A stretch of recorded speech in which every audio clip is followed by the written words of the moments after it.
Maybe it's probably it's kind of morning for some people, but it's okay. We will start now. Cùng ai Eugene nắng tiết. Lớp hú. Hello, hello bạn chị. bạn bạn Mình lấy tí cái này lớp hú. that is okay ចាចឹងខ្ញុំសូមជំរាបសួរទៅលោកគ្រូហើយជំរាបសួរទៅបងសម្ពោធដូចគ្នាហើយជំរាបសួរទៅអ្នកទាំងអស់គ្នាដែលបានចូលរួមនៅ Major Talk ថ្ងៃហ្នឹងចឹងពីដំបូងខ្ញុំចង់បង្ហាញពីគោលបំណងនៃកម្មវិធីគឺយើងចង់អាចជាworkshop មួយដែលជួយតម្រង់ទិសនិងផ្ដល់ជាចំណេះដឹងព្រមទាំងបទពិសោធន៍ពីអ្នកជំនាញនិងវាគ្មិនរបស់យើងថាអឺចូលទៅក្នុងវិស័យហ្នឹងតែម្ដងគឺ Logistics and Supply Chain Management អញ្ចឹងថ្ងៃហ្នឹងយើងមានវាគ្មិនចំនួន3រូបដែលដំបូងខ្ញុំសូមណែនាំពីលោកគ្រូទៅមុនចឹងso sorry it's my friend ចាំទីso ខ្ញុំចាប់តាមពីលោកគ្រូមកមុនចឹង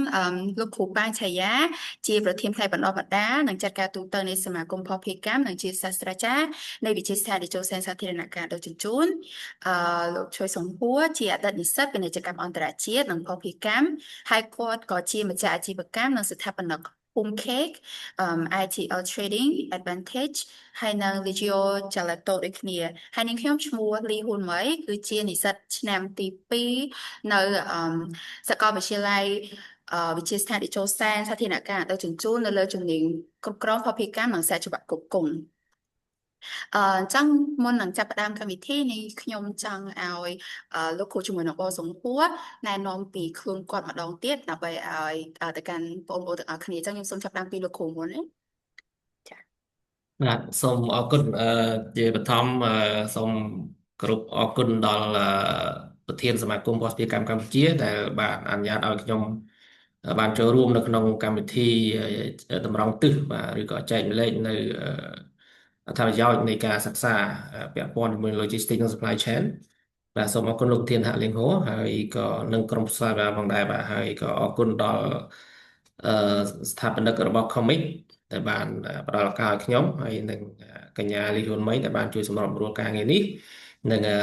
លោកសង្ហួរផងដែរដែលបានចំណាយពេលវេលាក្នុងការចែកម្លែកបទពិសោធន៍ដល់បងប្អូនជំនាន់ក្រោយរបស់យើងបាទហើយខ្ញុំឈ្មោះប៉ាងឆាយាដោយបានកញ្ញាហ៊ុនម៉ៃបាន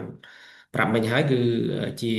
ប្រធានផ្នែកបណ្ដុះបណ្ដាលនិងចាត់ការទូតនៅសមាគមនៃលេខាធិការសមាគមភស្តុភារកម្មកម្ពុជាបាទហើយខ្ញុំសូមបើកវងកញ្ចក់បន្តិចដើម្បីឲ្យបានដឹងអំពីប្រវត្តិរបស់សមាគមដើម្បីងាយស្រួលដល់បងប្អូននិស្សិតឬក៏សិស្សដែលទើបតែជាប់សញ្ញាបត្រទុតិយភូមិថ្មីនេះបានដឹងពី profile ខ្លះដើម្បីងាយស្រួលក្នុងការតំណែងកិច្ចការបន្តទៀតបាទសមាគមភស្តុភារកម្មកម្ពុជាគឺយើង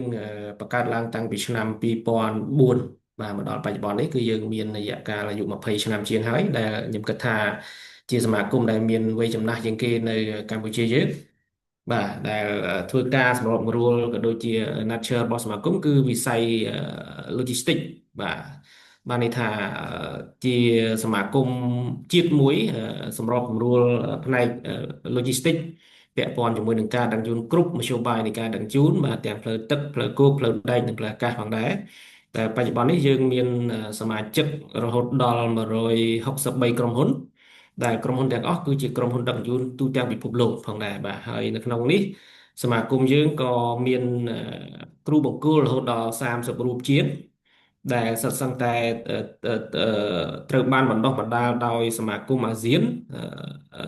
បាទ AFA ដែលគេហៅកាត់ថា AFA ហើយនឹងបណ្ដុះបណ្ដាលពីគម្រោងជំនួយផ្សេងៗដូចជា GIZ ដូចជា ADB បាទដូចជាគម្រោងរបស់ UNESCAPE ជាដើមឡាបាទហើយ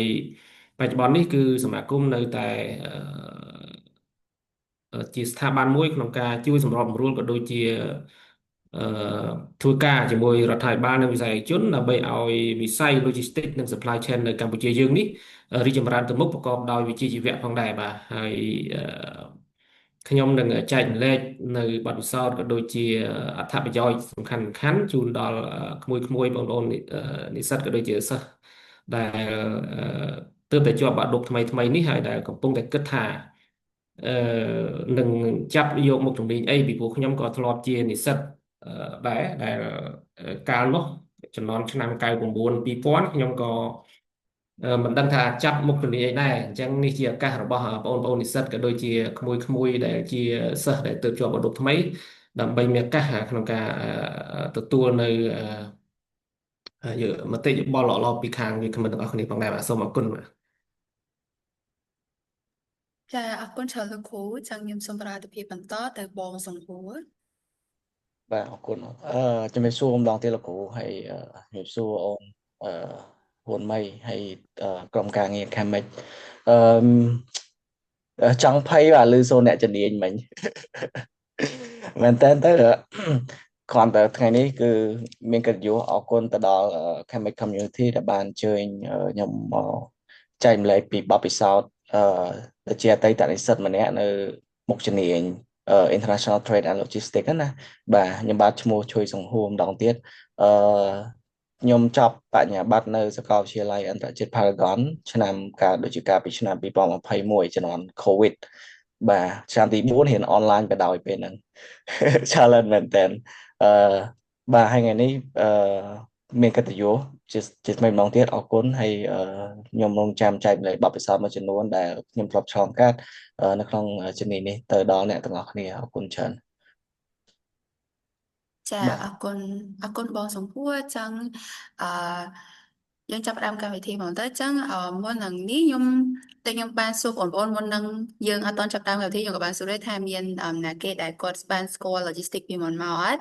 ហើយមើលទៅដូចជារៀងជា major មួយដែលថ្មីសម្រាប់បងប្អូនហើយប្រហែលជាបងប្អូនអត់សូវបានស្គាល់និងអត់ដែលបានសូវឮនិងដឹងពីជំនាញមួយនេះទេប៉ុន្តែសម្រាប់ខ្ញុំគឺខ្ញុំគិតថាជំនាញនេះគឺជាជំនាញដ៏ល្អមួយហើយក៏ជាអឺ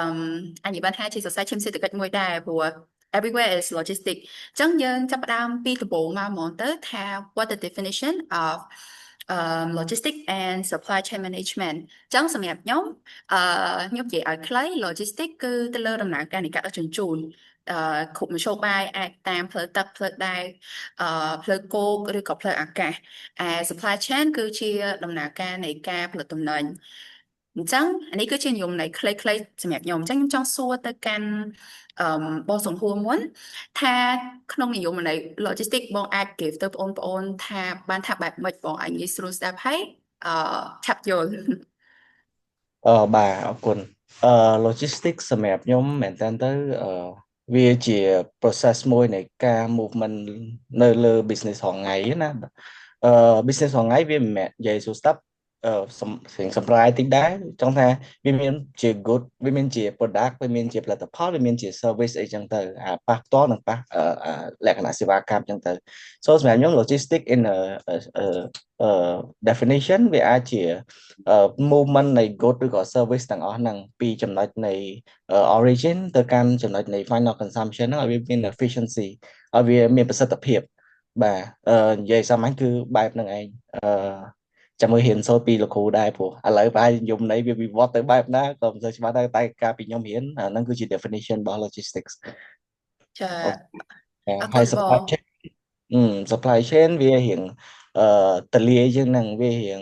ផ្ដោតទៅលើតាំងពីចង្វាក់នៃការខ្សែសង្វាក់នៃការផ្គត់ផ្គង់ណាតាំងពី raw material រហូតដល់ manufacturing រោងចក្រផលិតពាក់ព័ន្ធជាមួយនឹងការដឹកជញ្ជូនធ្វើម៉េចវាទាំងអស់ហ្នឹងកាន់តែចូលគ្នាដើម្បីឲ្យមក whole cycle នៃjourney របស់ product ហ្នឹងទៅដល់ដៃអតិថិជនដូចគ្នាចាអរគុណច្រើនបងសង្ហួរចាសម្រាប់មតិរបស់លោកគ្រូឆាយាវិញតើលោកគ្រូអាច give definition ទៅបងប្អូនបានអត់ថាតើ logistic and supply chain ហ្នឹងមានន័យដូចម្ដេចលោកគ្រូបាទសូមអរគុណសង្ហួរក៏ដូចជាហ៊ុនម៉ៃមិនខុសពីហ៊ុនម៉ៃហើយនិងសង្ហួរមានប្រសាសន៍មិនទេគឺត្រូវហើយចំពោះ logistics និង supply chain បាទអឺខ្ញុំសូមក៏បន្ថែមតិចថានៅក្នុងការធ្វើដំណើរសប្តាហ៍ថ្ងៃនេះគឺសិតតែបានប្រើប្រាស់នៅឬក៏កំពុងតែប្រើប្រាស់នៅសេវាកម្ម logistics បាទអញ្ចឹងសូម្បីតែសម្ភារៈបាទការធ្វើដំណើរបាទការប្រើប្រាស់សម្ភារៈអីរបស់យើងហ្នឹងគឺបានមកពីការងារ logistics ទាំងអស់អញ្ចឹង logistics ដូចលោកសង្ហួរបានមានប្រសាសន៍មិញហ្នឹងគឺជាដំណើរការនៃការគ្រប់គ្រងការវេចខ្ចប់ការដឹកជញ្ជូនគ្រប់មធ្យោបាយបាទតាំងពី point of origin to destination រហូតដល់ដៃអ្នកប្រើប្រាស់បាទហើយចំណែកឯ supply chain បាទ supply chain ឬក៏ supply chain management បាទ supply chain បានន័យបើយើងបកប្រែជាខ្មែរគេហៅថាច្រវាក់ផ្គត់ផ្គង់បាទ chain ហ្នឹងគឺច្រវាក់មិនមែនសង្វាក់ណាអ្នកទាំងអស់គ្នាបាទបងប្អូនក្មួយ chain គឺច្រវាក់បាទច្រវាក់បានន័យថាវាប្រតិកន្លាគ្នាបាទហើយ យើងមាន supply chain management បាទថាការខ្សែគ្រប់គ្រងនៅក្នុងន័យនេះដូចសង្ហួរបានប្រាប់មិញហើយថានៃ logistics និងនៃ supply chain នេះវាមានប្រវត្តិតាំងពីឆ្នាំ1900ជាងមកនេះរហូតមកដល់បច្ចុប្បន្នហ្នឹងក៏មានការ update ផ្សេងថ្មីប៉ុន្តែមិនខុសគ្នាទេបាទមិនខុសគ្នាទេអញ្ចឹងនៅក្នុង supply chain management បានន័យថាខ្សែច្រវាក់ផ្គត់ផ្គង់បាទតាំងពីដើមទីរហូតដល់ដៃអ្នកប្រើប្រាស់ចុងក្រោយបាទតាំងពីដើមទីរហូតដល់ដៃអ្នកប្រើប្រាស់ចុងក្រោយបាទមុននឹងដល់នៃការដឹកជញ្ជូនពីដើមទីនេះគឺមានការធ្វើការ data analysis បានន័យថា supply chain management company គាត់មានការpredict ឬក៏សិក្សាមើលថាតម្រូវការឧទាហរណ៍បាទឧទាហរណ៍ពីតម្រូវការពីការផលិតនាំយកទំនិញពីអាមេរិកមកដល់ស្រុកខ្មែរបាទស្រុកខ្មែរយើងមានតម្រូវការអីខ្លះឧទាហរណ៍ថាត្រូវការឡានបន្ទិតឬក៏ត្រូវការគ្រឿងអេឡិចត្រូនិកឬគ្រឿងអីផ្សេងអញ្ចឹងក្រុមហ៊ុន supply chain ឬក៏ supply chain management ដើរតួនាទីក្នុងការ analyze ក្នុងការវិភាគតម្រូវការប៉ុន្មានដើម្បីបំពេញតម្រូវការនៅស្រុកខ្មែរនេះបាទអញ្ចឹងចាប់ផ្ដើមធ្វើការផលិតតាំងពី raw material បាទតាំងពីការដាំដុះបាទផលិតមកបាទរហូតដល់មានការចូលរោងចក្រដឹកជញ្ជូនបាទតែផលិតមកដឹកជញ្ជូនរោងចក្រដឹកជញ្ជូនមកម៉ូតបាទអាចផ្លូវគោកផ្លូវទឹកអីចឹងទៅចូលរោងចក្រផលិតមួយសារទៀតបាទផលិតហើយធ្វើការចូលឃ្លាំងដើម្បីវេចខ្ចប់បាទវេចខ្ចប់ឲ្យដឹកជញ្ជូនឲ្យរហូតមកដល់យើងដឹងថាការដឹកជញ្ជូនមានច្រើនម៉ូតណាទម្រាំតែដឹកពីអាមេរិកឧទាហរណ៍ពីអាមេរិកមកដល់ស្រុកខ្មែរយើងត្រូវការដឹកជញ្ជូនប៉ុន្មានម៉ូតយ៉ាងតិចក៏2ឬ3ម៉ូតដែរបាទយ៉ាងតិចឬក៏2ឬ3ម៉ូតដែរអញ្ចឹងយកមកផ្គត់ផ្គង់នៅក្នុងសហគមន៍ឬក្រុមហ៊ុនស្រុកខ្មែររហូតដល់សហគមន៍ឬក្រុមហ៊ុនស្រុកខ្មែរធ្វើការចែកចាយបន្តដល់ retailer ចែកចាយបន្តដល់ customer អញ្ចឹងទាំងអស់នេះគឺគេហៅថានិយាយខ្លីទៅគឺគេហៅថា supply chain management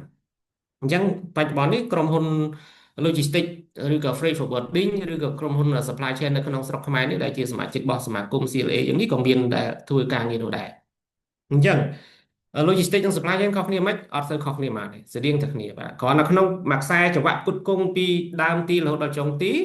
គឺការងារទាំងអស់នោះគឺការងាររបស់ logistics អញ្ចឹង logistics ប្រើប្រាស់សេវាsupply chain ប្រើប្រាស់សេវាកម្មរបស់ logistics បាទអញ្ចឹង logistics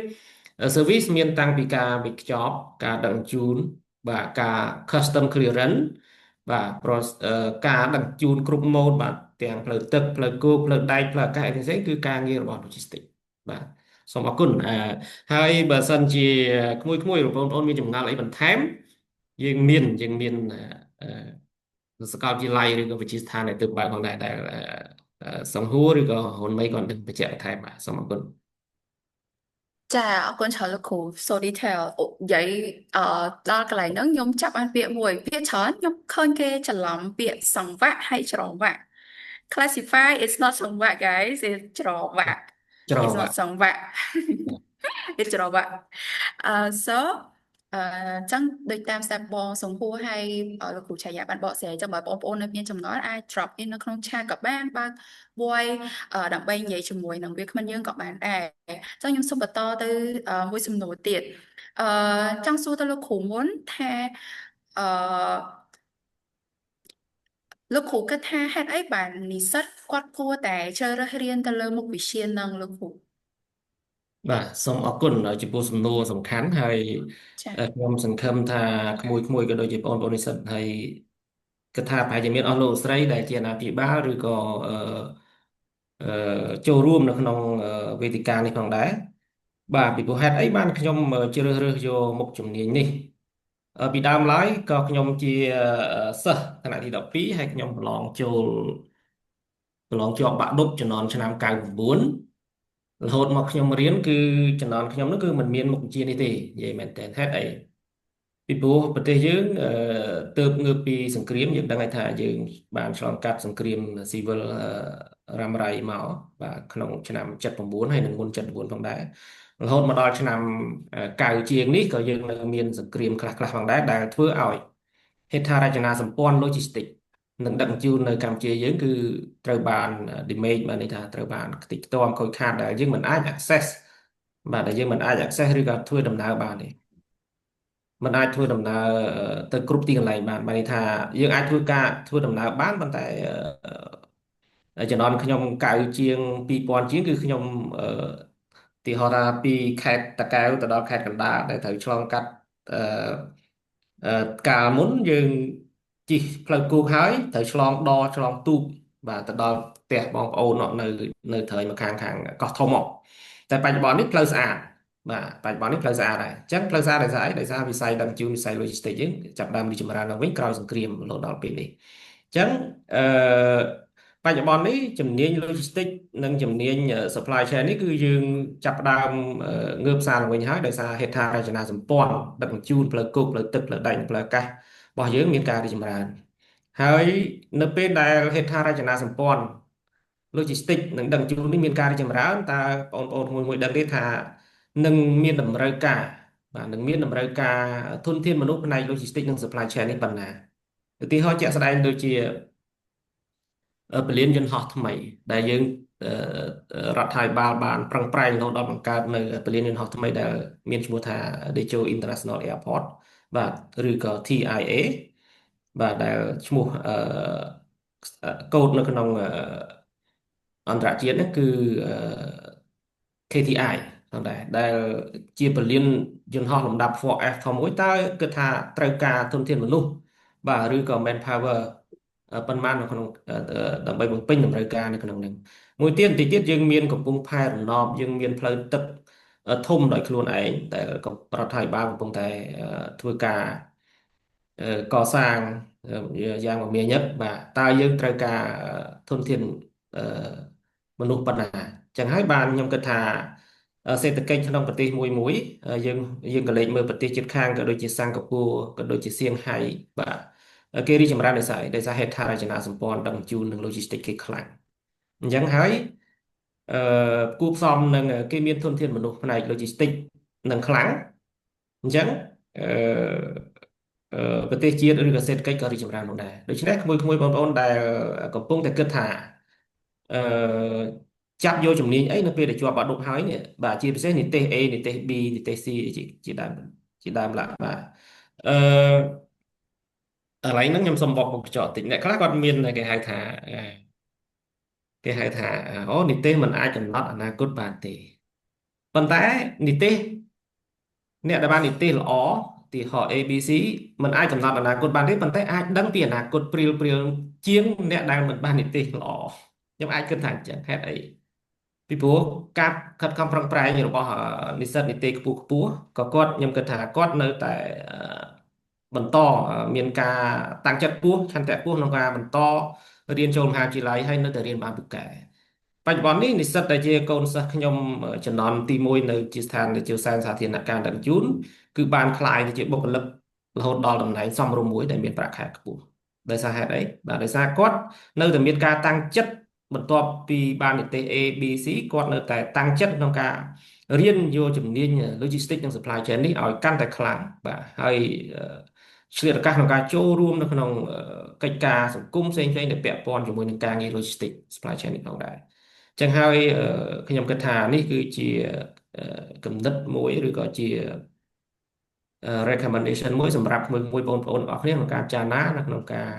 ចូលរួមជ្រើសរើសមុខជំនាញនេះផងដែរបាទសូមអរគុណ ចាអរគុណច្រើនលោកគ្រូI'm not trying to defend ប៉ុន្តែខ្ញុំអាចនិយាយបានថាខ្ញុំគិតថាភាសាលោកគ្រូពិតជាត្រូវមែនលោកគ្រូតែ on the other side as a Gen Z too ខ្ញុំនៅតែ support ហើយខ្ញុំនៅតែ engage ឲ្យបងប្អូនខិតខំប្រឹងរៀនដោយសារអ្នកខ្លះគាត់អាចនឹងអត់សូវបានរៀននៅវិទ្យាល័យប៉ុន្តែដល់ពេលគាត់ចូលជំនាញផ្ទាល់វាត្រូវជំនាញគាត់ដល់ពេលអញ្ចឹងគាត់អាចរៀនបានប្រកែជាងអ្នកដែលរៀនប្រកែកាវិទ្យាល័យទៅថាបានអាហ្នឹងតាមបុគ្គលដែរអញ្ចឹងខ្ញុំនៅតែ engage ហើយខ្ញុំនៅតែ motivate ឲ្យបងប្អូនរៀនទៅលើជំនាញអីដែលខ្លួនឯងស្រឡាញ់ ចឹងពេលណាដែលយើងស្រឡាញ់ហើយយើងនឹងមាន motivation ទៅរៀននឹងជំនាញហ្នឹងហើយយើងនៅតែបកកែយើងនៅតែអាចប្រកបមុខរបរទៅលើជំនាញហ្នឹងបានប្រែអាចដូចទៅនឹងលោកគ្រូអាចទៅនឹងដូចបងសង្ហួរអញ្ចឹងគាត់មាន business របស់ខ្លួនឯងអញ្ចឹង I still motivate you guys ថា you guys can do it as long as you guys ចូលចិត្តជំនាញហ្នឹងអឺអញ្ចឹងខ្ញុំចង់សួរទៅកាន់បងសង្ហួរវិញថាយើងក៏ទទួលបានសំណួរនៅក្នុងឆាតដូចគ្នាអញ្ចឹងសំណួររបស់ខ្ញុំហេតុអីបានបងពេលហ្នឹងជ្រើសយកមុខជំនាញ logistics ហ្នឹងហើយក៏មានសំណួរក្នុងឆាតសួរបងថាហេតុអីបានបងជ្រើសរើសលើមុខជំនាញហ្នឹងទាំងដែលជំនាញហ្នឹងគឺជាជំនាញថ្មីហ្មងនៅលើ generation ហ្នឹងអត់សូវមានអ្នកស្គាល់អញ្ចឹងណាបងហើយមួយទៀតអឺតើ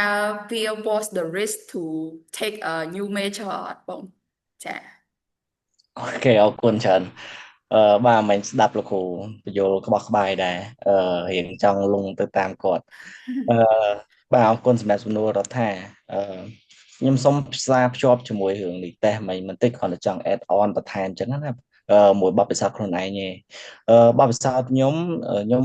បាក់ឌុប2017នីតិ A ក៏ប៉ុន្តែនៅពេលដែលចូល major រៀននៅក្នុងសាកលវិទ្យាល័យខ្ញុំគាត់ថានីតិសម្រាប់ខ្ញុំវាអត់សំខាន់ខ្ញុំគាត់ថាវាស៊ីសងលើការតាំងចិត្តទេអ្វីគ្រប់យ៉ាងវាត្រូវការតាំងចិត្តដែរអញ្ចឹងណាខ្ញុំគ្រាន់ចង់ add on បន្តិចព្រោះខ្ញុំឃើញផ្ទាល់ខ្ញុំរៀនអន់ជាងអ្នកដែលគាត់រៀននីតិក្រុមខ្ញុំទៀតអញ្ចឹងណាបាទអញ្ចឹងនៅលើរឿងហ្នឹងក៏ខ្ញុំរៀនសូត្របានជ្រុងមួយនឹងបន្ថែមដែរតកតងជាមួយថាហេតុអីបានខ្ញុំជ្រើសរើស major ហ្នឹងតាំងពីដំបូងហើយជា first generation នៅក្នុងជំនាញហ្នឹងនៅក្នុងស្រុកខ្មែរទៅកាលហ្នឹងព័ត៌មានអត់សូវទូលំទូលាយទេពីlogistics ហ្នឹងណាមិនដឹងថាអីគេទៅជាជំនាញហ្នឹងផងប៉ុន្តែពេលហ្នឹងពេលដែលចប់ទី12មុនចប់ទី12ខ្ញុំទៅរកឱកាសដោយបងប្អូនទាំងអស់គ្នានៅក្នុងថ្ងៃនេះចឹងចង់គ្រាន់តែចង់ដឹងស្វែងយល់ថាតើនៅក្រៅពីវិទ្យាល័យនឹងមានជំនាញអីខ្លះដែលខ្ញុំអាចទៅរៀនបានចឹងទៅក្នុងចិត្តពេលហ្នឹងគឺសំណង់ស៊ីវិលទេពីថ្នាក់ទី10ទី11មកគឺបំណងគឺទៅសំណង់ស៊ីវិលទេរហូតដល់ខ្ញុំប្រឡងចប់ទី12ហើយខ្ញុំទៅប្រឡងនៅ Techno ជាប់ហើយក៏ខ្ញុំនៅតែ decide ដែរថាខ្ញុំគួរទៅសំណង់ស៊ីវិលឬក៏ងាកមកជំនាញផ្សេងតែពេលហ្នឹងគឺមានបងប្រុសខ្ញុំម្នាក់គាត់ធ្វើការនៅក្រុមហ៊ុនមួយនៅក្រុមហ៊ុនកាលហ្នឹងក្រុមហ៊ុនឈ្មោះ Damco តែឥឡូវ Damco ដូចជាបិទហើយគាត់បានណែនាំខ្ញុំឲ្យស្គាល់ពីជំនាញហ្នឹងណាហើយគាត់និយាយទៅមួយម៉ាត់ទេពាក់ព័ន្ធពេលហ្នឹងគាត់ថាជំនាញហ្នឹងនៅស្រុកខ្មែរវាថ្មីហើយមុខរបរការងារនៅក្នុងនឹងច្រើនអញ្ចឹងពីយើងជានិស្សិតម្នាក់ទឹកទៅចាប់ទី12យើងគាត់ថាតើខ្លឹងខ្លាំងតើយើងនឹងទៅរកជំនាញណាដែលអាចផ្គត់ផ្គង់ជីវភាពយើងបាននៅថ្ងៃក្រោយសំណង់ស៊ីវិល yes អូខេវាជាជំនាញមួយដែលខ្ញុំចង់ទៅរៀនខ្ញុំមើលគេណាទីផ្សារមួយហ្នឹងអ្នកណាគេក៏និយាយថាវាគាត់ទៅច្រើនក៏ប៉ុន្តែវាមានចំណុចមួយនៅក្នុង logistics ដែលខ្ញុំមើលឃើញហ្នឹងគឺ supply ជាមួយនឹង demand មានថា supply នៃអ្នកមានជំនាញមួយហ្នឹងនៅក្នុងទីផ្សារបច្ចុប្បន្ននៅក្នុងស្រុកខ្មែរវាអត់សូវមានទេចឹងខ្ញុំគ្រាន់ដឹងថា demand នៅក្នុងហ្នឹងហើយមួយ supply ហ្នឹង demand វាច្រើនចឹងក៏ខ្ញុំឲ្យខ្លួនឯងសម្រេចចិត្តបន្ថយបន្ថានដែរពេលហ្នឹង take risk ទៅរៀនមុខជំនាញហ្នឹងទៅបាទហើយបើសិនជាអាហ្នឹងគឺជាចំណុចចាប់ផ្ដើមដែលធ្វើឲ្យខ្ញុំទៅជ្រើសរើសជំនាញហ្នឹងណាបាទហើយផ្សារភ្ជាប់ជាមួយនឹងសំណួរពីដំបូងមុនហ្នឹងតិចខ្ញុំចង់និយាយតិចដែរតកតងជាមួយហេតុអីបានគួររើសជំនាញ logistics ហ្នឹងពីដើមមកខ្ញុំអត់ដឹងទេថាហេតុអីបានទៅរើសជំនាញហ្នឹងតែក្រោយពេលខ្ញុំរៀនចប់ហើយខ្ញុំទៅធ្វើការនៅក្នុងវិស័យហ្នឹង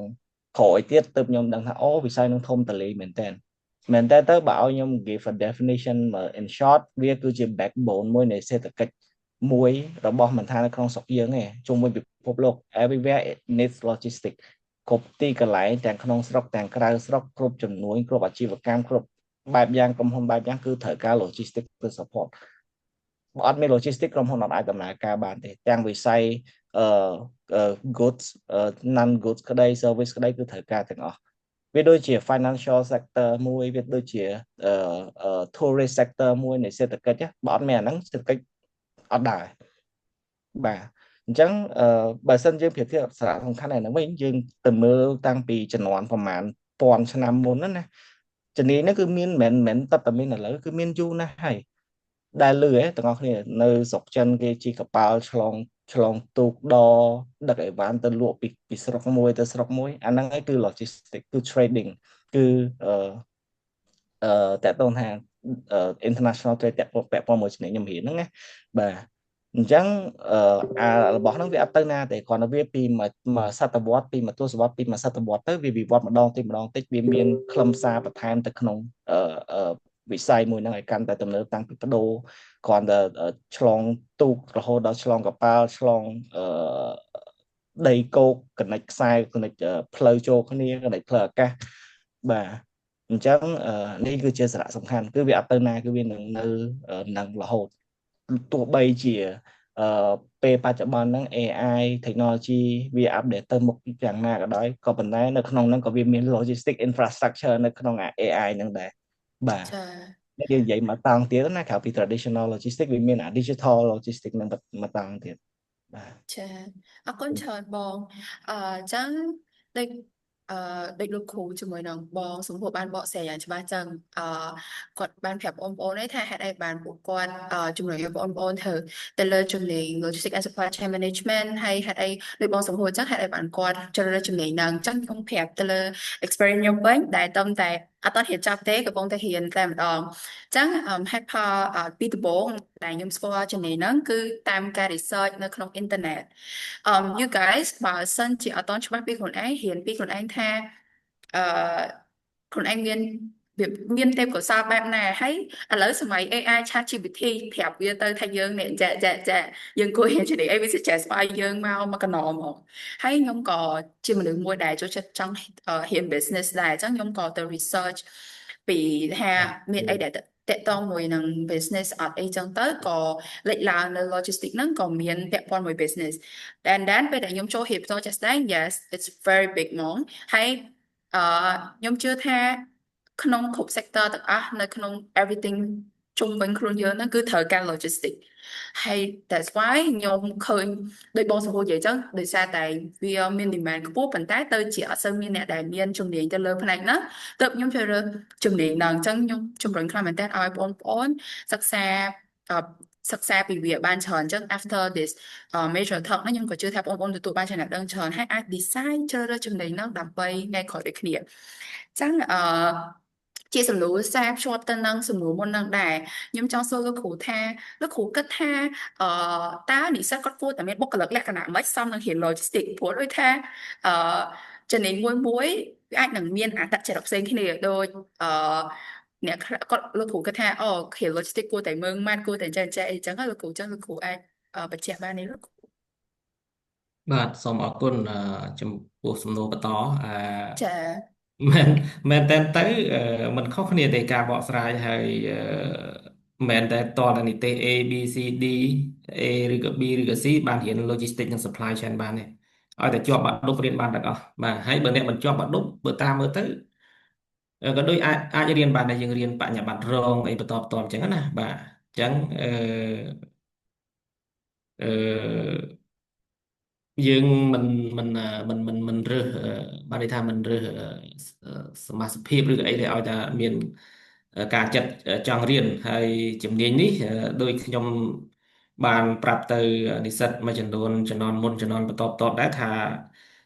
មិនមែនថាយើងរៀនតែ logistics និង supply chain តែមួយមុខនេះអាចនឹងមានអនាគតល្អទេប៉ុន្តែយើងត្រូវតែបណ្ដុះបណ្ដាលនៅ personal skill របស់យើងផងដែរបាទដូចជាអឺ morality ការទំនាក់ទំនងហើយក្រៅពីនោះគឺជំនាញចាំបាច់ដែលយើងគួរមានគឺ computer ហើយនិងភាសាបាទ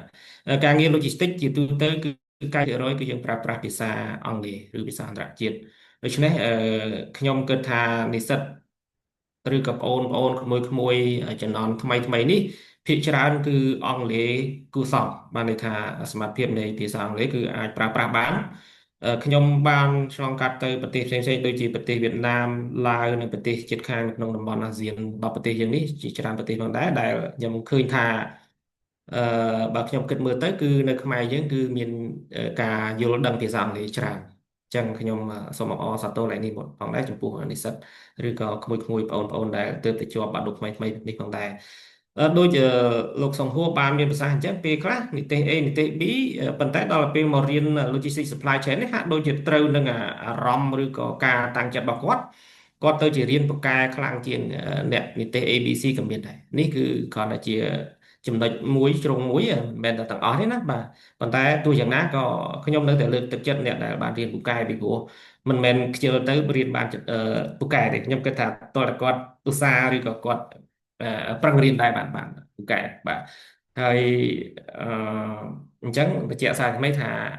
ឲ្យតែយើងមានចិត្តចង់រៀនគឺយើងអាចចូលរៀនបានហើយយើងមានសាកលវិទ្យាល័យច្រើនណាស់នៅភ្នំពេញឥឡូវដែលមាន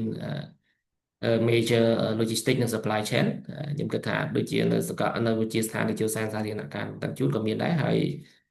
ខ្ញុំរៀនខ្ញុំរៀន master នៅសាកលវិទ្យាល័យ RUL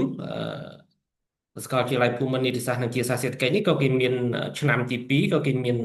logistics និង supply chain មកជុំនេះផងដែរនៅក្នុងនឹងដែលអ្នកនរនេះអាចចូលរៀនបានប៉ុន្តែបើរៀនពេញ4ឆ្នាំម្ដងគឺយើងមាននៅវិទ្យាស្ថាន TSI ដែរអរគុណមានអីបន្ថែមអាចកែលោកខ្ញុំបកស្រាយជូននោះមិនក្បោះក្បាយអាចសួរបន្ថែមបានណាបាទអត់អីបាទអរគុណ លោកគ្រូខ្ញុំចង់បន្ថែមពីលើហ្នឹងដូចថាតាមបទពិសោធន៍លោកគ្រូសិស្សដែលរៀនទៅលើជំនាញហ្នឹងគាត់មានបុគ្គលិកលក្ខណៈបែបម៉េចលោកគ្រូដែលសារខ្ញុំក៏ទទួលសំណួរពីបងប្អូនមកច្រើនថាយើងដូចថាចែកពេលខ្លះគាត់អត់ដឹងថាគាត់នឹងសមនឹងជំនាញនឹងអត់ទេគាត់ចរិតនឹងត្រូវនឹងជំនាញនឹងអត់ទេអញ្ចឹងណាលោកគ្រូចឹងខ្ញុំចង់បញ្ជាក់ទៅលើបុគ្គលិកលក្ខណៈអ្នកដែលរៀនជំនាញនឹងដែលតាមលោកគ្រូធ្លាប់បរៀនពីមុនមកអញ្ចឹងតើភាគច្រើនពួកគាត់មានអត្តចរិតឬក៏បុគ្គលិកលក្ខណៈបែបណាដែរលោកគ្រូ អរគុណត្រង់ចំណុចនេះបើនិយាយពីអត្តចរិតឬក៏បុគ្គលិកលក្ខណៈពីព្រោះម្នាក់មាន mindset ខុសគ្នាអ្នកខ្លះអាចដូចគ្នាអ្នកខ្លះអាចខុសគ្នាទៅអញ្ចឹងចំពោះការអ្នកដែលរៀន logistics នេះដូចជាมันមានបុគ្គលិកលក្ខណៈដែលគួរឲ្យកត់សម្គាល់ណាមួយទេដូចគេនេះឯងដែរបាទន័យថាបាទដូចជាយើងរៀនយើង អឺយើងរៀនបច្ចុប្បន្នយើងនិយាយខ្លីទៅគឺការជំនាន់ខ្ញុំមិនដឹងតែរៀនអីពេលខ្លះចេះគិតថាអូរៀនមហាវិទ្យាល័យបញ្ញាបត្រទូមិនក៏យើងរៀនខាងគ្រប់គ្រងទៅខាង management ណាខាងរដ្ឋបាលខាងនេះខាងនោះបាទប៉ុន្តែរៀន logistics និង supply chain នេះក៏យើងអាចទៅធ្វើអ្នកគ្រប់គ្រង general manager បាទ GM ឬក៏ business development manager អ្នកអភិវឌ្ឍធុរកិច្ចបានដូចគ្នាបាទដូចខ្ញុំនិយាយអញ្ចឹងគឺយើងចង់បានចំណេះដឹងពិតប្រាកដមួយយើងធ្វើការសិក្សាស្វែងយល់បាទមិនត្រឹមតែរៀនពីសាស្ត្រាចារ្យនៅសាលាតែយើងអាចស្រាវជ្រាវបន្ថែមពីព្រោះបច្ចុប្បន្ននេះគឺសម័យ technology សម័យ AI យើងអាចប្រើប្រាស់នៅបច្ចេកវិទ្យាបន្ថែមក្នុងការសិក្សាហើយ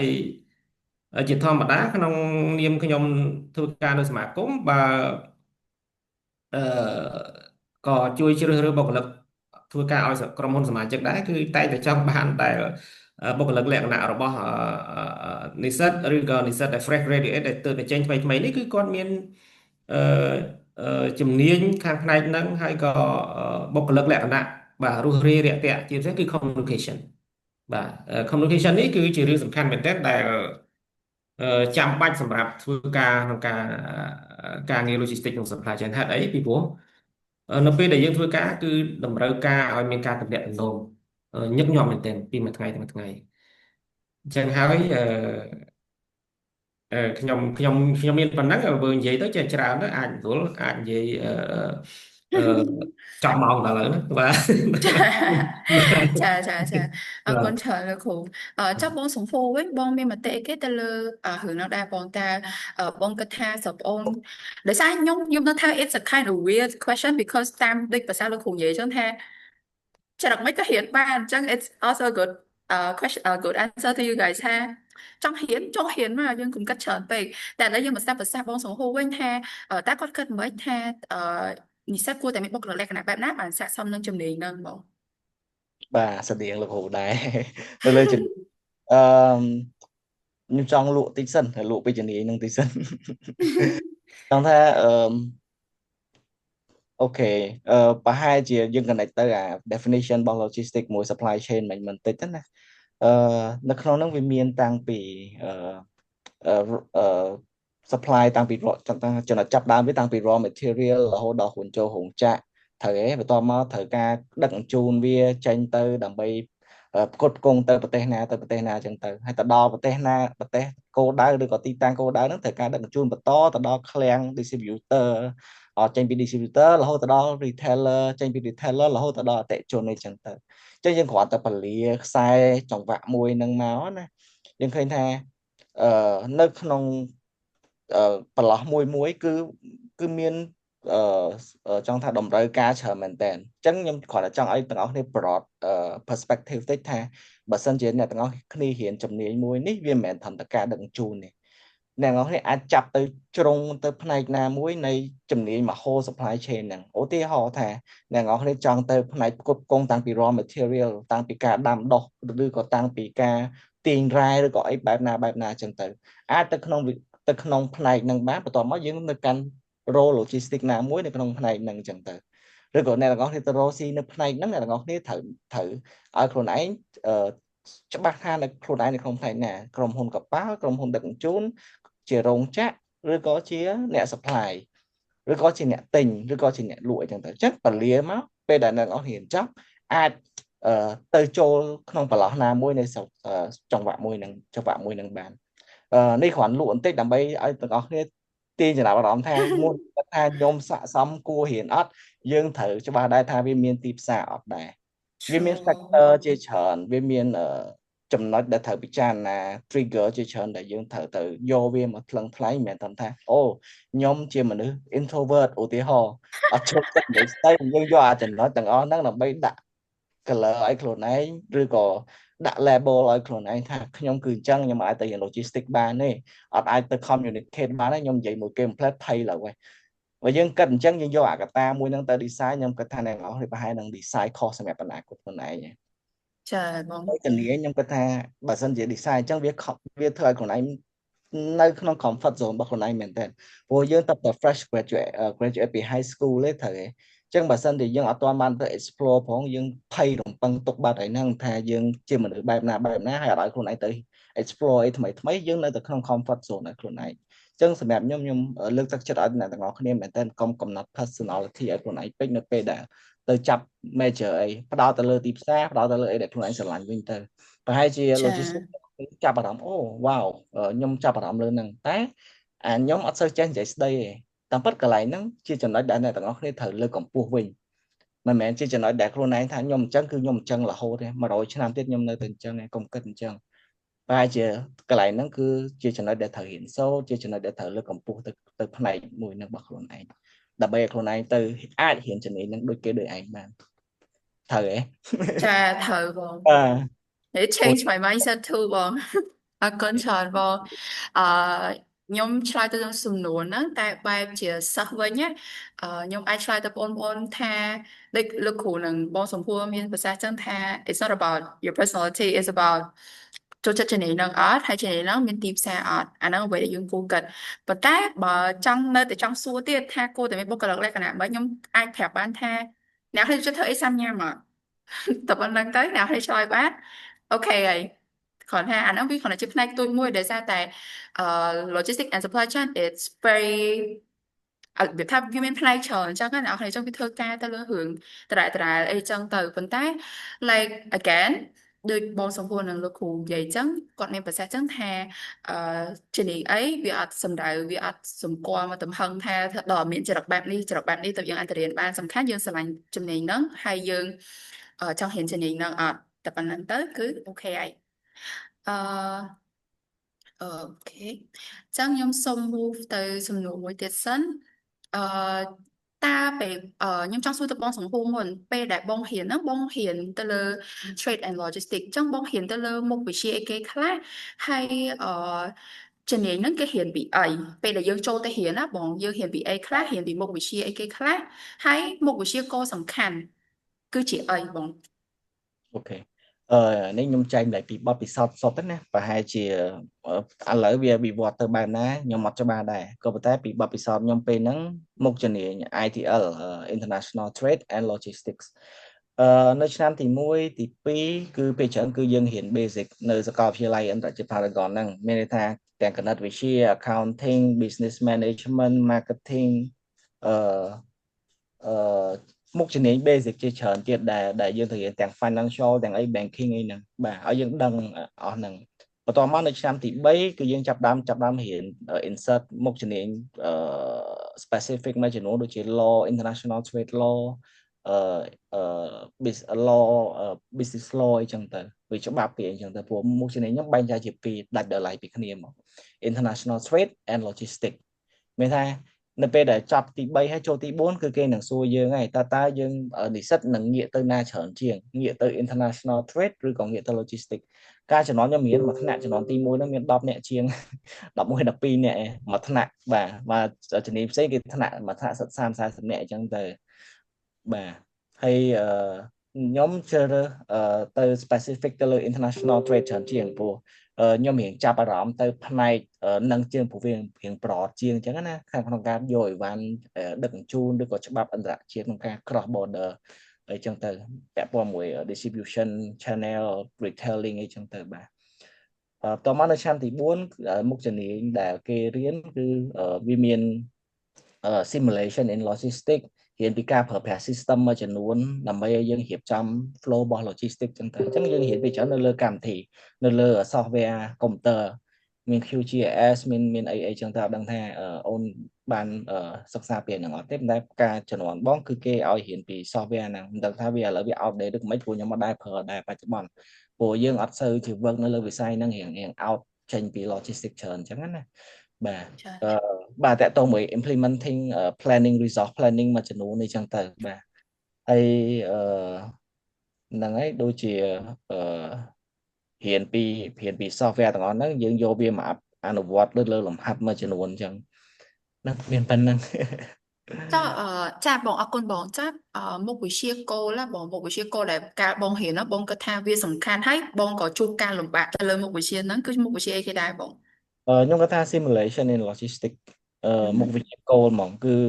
វាតកតមួយ planning resource planning បើសិនជាយើងធ្វើរោងចក្រមួយយើងត្រូវដាក់រោងចក្រហ្នឹងគឺជារោងចក្រអីគេវាត្រូវការម៉ាស៊ីនចំនួនប៉ុន្មានវាត្រូវការកម្លាំងមនុស្ស workforce ប្រមាណតកតងជាមួយនឹង demand ប្រមាណគឺយើងធ្វើម៉េចឲ្យ plan នៅក្នុង system ហ្នឹង run simulation ហ្នឹងឲ្យវា efficient ណាមានថាយើងចាយលុយនៅក្នុងកម្រិតមួយដែលទាបបំផុតហើយបានគុណចង់ថាប្រសិទ្ធភាពបំផុតអីចឹងទៅម៉ាស៊ីនយើងនៅវាត្រឹមត្រូវតាមចំនួនម៉ាស៊ីនវាមានទាំងម៉ាស៊ីនហ្នឹងវាផលិតប្រមាណវិនាទីឬក៏ប្រមាណនាទីចេញប្រដាក់បាត់ប្រមាណអញ្ចឹងទៅអញ្ចឹងវាមាន attribute នៅក្នុងហ្នឹងច្រើនអញ្ចឹងយើងរៀនសិក្សាពីអាហ្នឹងនៅក្នុង system ហ្នឹងអាហ្នឹងបើសិនយើងចាប់នៅក្នុង logistics ផ្នែក resource planning គឺមុខជំនាញហ្នឹងសំខាន់មែនតើចាអរគុណច្រើនបងអញ្ចឹងខ្ញុំចង់សួរទៅលោកគ្រូវិញដោយសារលោកគ្រូគឺជាសាស្ត្រាចារ្យផ្ទាល់ដែលបរៀនទៅលើផ្នែកហ្នឹងហ្មងលោកគ្រូអញ្ចឹងតើជំនាញហ្នឹងគេរៀនពីអីគេខ្លះហើយមានមុខវិជ្ជាអីគេខ្លះដែរលោកគ្រូហើយលោកគ្រូគិតថាតើមុខវិជ្ជាមួយណាដែលអឺជាមុខវិជ្ជាគោលហើយមុខវិជ្ជាសំខាន់ណាលោកគ្រូបាទសូមអរគុណបើសម្រាប់ខ្ញុំផ្ទាល់កាលខ្ញុំអត់មានរៀនមុខវិជ្ជាទាំងអស់នេះទេដែលខ្ញុំរៀន Master Trader ពីអាស៊ានតែម្ដងបាទសម្រាប់និស្សិតថ្មីគឺទូទៅយើងដឹងហើយថារៀនបញ្ញាបត្រគឺមានរយៈពេល4ឆ្នាំដូច្នោះសាកលវិទ្យាល័យផ្សេងគាត់មាន policy របស់គាត់ដោយឆ្នាំទី1ឬក៏ឆ្នាំទី2គាត់នឹងរៀនពីគេហៅថា basic foundation បាទឬក៏គេហៅថាមុខជាទូទៅដែលដោយលោកសង្ហួរបានមានប្រសាសន៍មកអញ្ចឹងគឺពាក់ព័ន្ធជាមួយនឹងគណនេយ្យ banking អីផ្សេងឬក៏មុខជាដែលជា basic បាទអញ្ចឹងឆ្នាំទី2ឬក៏ឆ្នាំទី3ទៅតាម policy ឬក៏ការការសិក្សារបស់ជាស្ថានឬសាកលវិទ្យាល័យមួយចំនួនឆ្នាំទី3ទី4ទៅគឺយើងនឹងផ្ដោតទៅលើជំនាញពាក់ព័ន្ធជាមួយនឹងកិច្ចការទូទៅរបស់ logistics បាទមានទាំងពី sea freight មានន័យថាការដឹកជញ្ជូនទំនិញតាមផ្លូវទឹកឬក៏ផ្លូវសមុទ្របាទការដឹកជញ្ជូនតាមផ្លូវគោកកិច្ចសម្រួលដឹកជញ្ជូនតាមផ្លូវដែកឬក៏ឆ្លងកាត់ព្រំដែនជាដើមឡើយបាទហើយសូមបញ្ជាក់ជូនថានេះគឺជាជំនាញមិនមែនជាលក្ខណៈoverall ទូទៅដែលជាទ្រឹស្ដីសុទ្ធទេជំនាញ logistics បានន័យថា logistics ឬក៏ supply chain នេះគឺជា vocational skill បាទ vocational skill នោះបានន័យថាវាខុសពីsoft skill ផ្សេងដែលយើងរៀន ពាក់ព័ន្ធនឹងជំនាញតំណាក់តំណងឬអីផ្សេងតែនេះគឺជាជំនាញដែលយើងជាទូទៅភាគច្រើននៃឯកសាររបស់ណាគឺការអនុវត្តផ្ទាល់នៅក្នុងការងារ logistics និង supply chain នឹងតែម្ដងដែលយើងយកមកនេះពីព្រោះកិច្ចការទាំងអស់នេះគឺយើងចេញទៅគឺយើងច្បាស់ជាជួបនៅអ្វីដែលយើងបានរៀននឹងតែម្ដងបាទអញ្ចឹងចា បាទហ្នឹងហើយអរគុណ ចាអរគុណច្រើនលោកគ្រូចឹងខ្ញុំចង់ថែមមួយសំណួរទៀតចឹងតើឧបសគ្គអីគេខ្លះដែលខ្ញុំចង់សួរទៅកាន់បងសង្ហួរតើឧបសគ្គអីគេខ្លះដែលបងជួបប្រទះពេលសិក្សាបងទៅលើចំណេញមួយហ្នឹងហើយតើឧបសគ្គមួយហ្នឹងធ្លាប់ដូចថាធ្វើឲ្យបងឯងចង់បោះបង់ចោលជប់រៀនចំណេញហ្នឹងអត់បង បាទអរគុណឧបសគ្គធំរបស់ខ្ញុំសម្រាប់ជំនាន់ខ្ញុំមាន COVID-19 ចា បាទ ប ជំនាន់ ង ហ្នឹងរៀនអនឡាញសិនហ្មងហើយរៀនអនឡាញផលបាក់វាគឺរៀនអត់ចេះតែមួយ មានថាវាពិបាកក្នុងការជាពិសេសនៅឆ្នាំទី3ទី4យើងចាប់ផ្ដើមផ្ដោតលើជំនាញដោយលោកគ្រូនិយាយមិញអញ្ចឹងវាមានជំនាញច្រើនឲ្យចង់ថាវាមាន specific major ច្រើននៅក្នុងហ្នឹងទាំង maritime logistics ទាំង law ទាំងអីហ្នឹងគឺរៀនតាមអនឡាញពិបាកមែនទែនទាំង simulation ណាចង់សួរគ្រូក៏បាក់សួរមានថាវា process វាតគ្នាតែថ្មិចភ្នែកមួយផ្លែតដាច់ឯងមេរៀនហ្នឹងហើយមានប្របាក់ក្នុងការសួរនាំគ្នាទៀតព្រោះខ្ញុំរៀនការចំណងខ្ញុំរៀនហ្នឹងគឺខ្ញុំអាចថាខ្ញុំរៀនទៅមុខបាននៅក្នុង major ហ្នឹងក៏ដោយសារតែមានមិត្តភ័ក្តិយើងភាសាគ្នាអញ្ចឹងណាយើងអត់នៅតែឯងទេនៅលើជំនាញ ចា នេះយើងសួរនាំគ្នាអញ្ចឹងទៅអញ្ចឹងខ្ញុំគិតថាហ្នឹងគឺជាឧបសគ្គសម្រាប់ខ្ញុំកាលពីជំនាន់ហ្នឹងហើយថាបោះបង់អត់ដូចជាមិនទេព្រោះឆ្នាំទី4ហើយពេលហ្នឹង អញ្ចឹងបញ្ចប់វាទៅបាទអរគុណ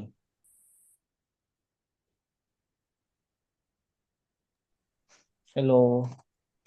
បាទដូចជាខាងពិធីករដូចជាអ៊ីនធឺណិត បាទ គាក់ បាទអត់អីខ្ញុំគិតថាអាច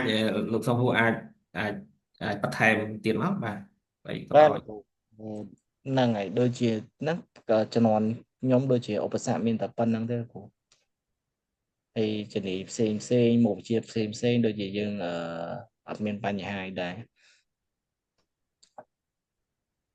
ហើយលោកគ្រូមានអីចែកម្លែកបន្ថែមไหม បាទហ្នឹងហើយអរគុណច្រើនមែនតើខ្ញុំទុកឱកាសនេះជូនសង្ហួរដោយសារសង្ហួរជាអតីតនិស្សិតហើយចំនួនថ្មីដែរខ្ញុំគិតថាការចែកម្លែកពីសង្ហួរពិតជាល្អសម្រាប់និស្សិតចំនួនថ្មីនេះដូចគ្នាហើយខ្ញុំគិតថាបងប្អូនក្មួយៗគួរតែត្រង់ត្រាប់ស្ដាប់ហើយយកចិត្តទុកដាក់ហើយបើមានចម្ងល់អីអាចសួរមកពីព្រោះ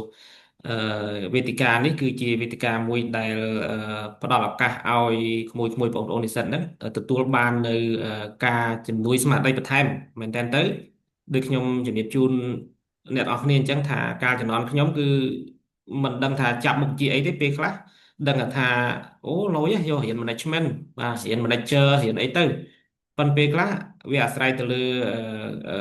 ការគិតរបស់យើងមួយដែរថាទៅមុខទៀតតើយើងចង់ធ្វើការផ្នែកអី បាទយើង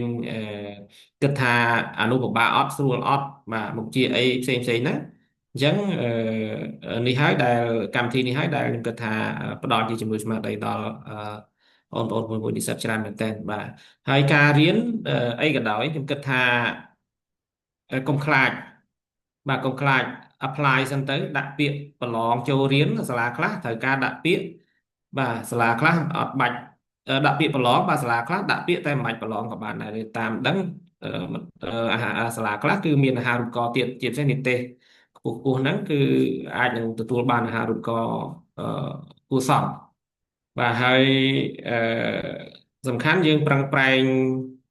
រៀនឲ្យបានល្អទៅលទ្ធផលល្អហើយ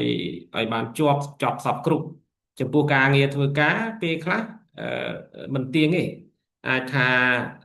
យើងធ្វើចំកន្លែងអ្វីកន្លែងដែលយើងចូលចិត្តពេញចិត្តមួយទៀតយើងអាចថាអឺចំកន្លែងដែលល្អសម្រាប់យើងដែរពីព្រោះក្រុមហ៊ុននីមួយៗវាមិនអាចដូចគ្នាក្រុមហ៊ុនខ្លះមាន policy បាទកន្លែងស្ថាប័នខ្លះមានគោលការណ៍ខុសៗគ្នាដូច្នេះវាអាស្រ័យទៅលើ ការតាំងចិត្តការផ្លាស់ប្ដូរ flexible របស់យើងពីព្រោះអឺមែនតើទៅនៅពេលដែលយើងក្លាយជានិស្សិតបាទក្លាយទៅជាធនធានមនុស្សមួយនៅពេលដែលចប់ការសិក្សា4ឆ្នាំយើងដឹងច្រើនណាស់បាទរៀន4ឆ្នាំគឺយើងវឹកហាត់ទាំងការងារជំនាញទាំងការទំនាក់ទំនងទាំងអីផ្សេងៗអញ្ចឹងអឺយើងរួចផុតពីគេហៅថាដូចกระดาษសមួយអញ្ចឹងយើងរៀននៅវិទ្យាល័យពីថ្នាក់ទី1ដល់ថ្នាក់មកទៅដល់ថ្នាក់ទី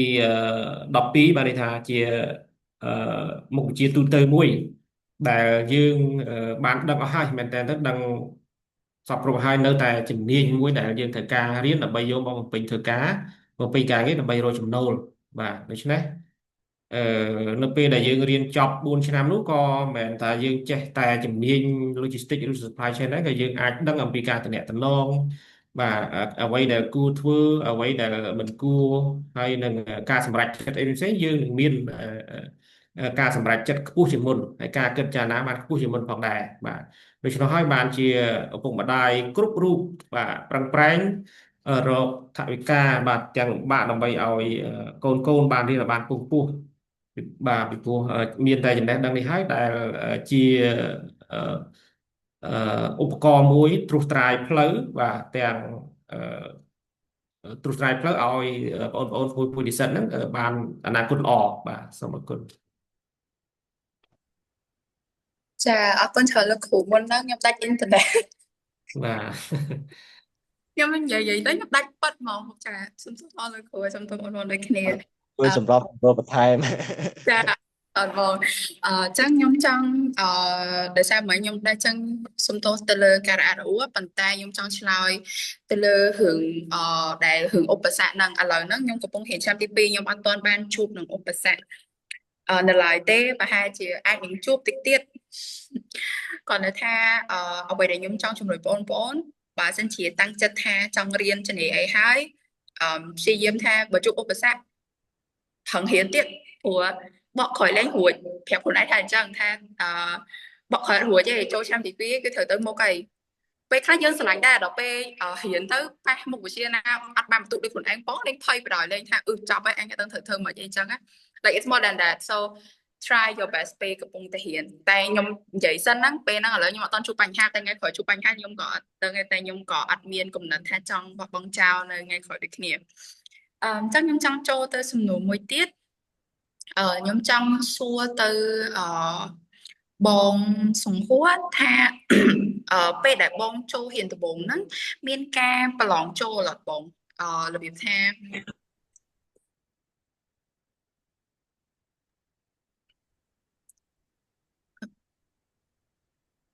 Hello បង បាទកំពុងស្ដាប់មិញដូចអត់ទាន់សួរចប់ ចាបង ហ្នឹងហើយប្រឡងចូលខ្ញុំកាលហ្នឹងខ្ញុំសិស្សជាប់អាហារូបករណ៍ឯងមានកាលហ្នឹងប្រឡងចូលតិចណូហើយទៅមកខាង Paragon មកខាងពេលហ្នឹងអត់ទាន់ Paragon ទេ Zaman ឡើយ Zaman គេឲ្យអាហារូបករណ៍ហ្នឹងហើយក៏ទៅយកទៅក៏បានជំនាញហ្នឹងណាក៏ប៉ុន្តែដូចជាគេមានលក្ខខណ្ឌប្រឡងដែរមានថាមិនមែនប្រឡងចូលទៅអឺចូលរៀនជំនាញហ្នឹងបានឬមិនបានទេគេឲ្យយើងប្រឡងទៅដើម្បីជាប់អា basic គេហៅអីគេទេភ្លេចបាត់ទេមុនចូលឆ្នាំទី1ហ៎អាហ្នឹងគេហៅអីគេខ្ញុំគេបាត់ហើយ doesn't matter តែគាត់ថា foundation នេះដែលត្រូវសំខាន់ហ្នឹងគឺគណិតវិទ្យាហើយជាមួយនឹងភាសាអង់គ្លេសបាទមានតែពីរមុខហ្នឹងឯង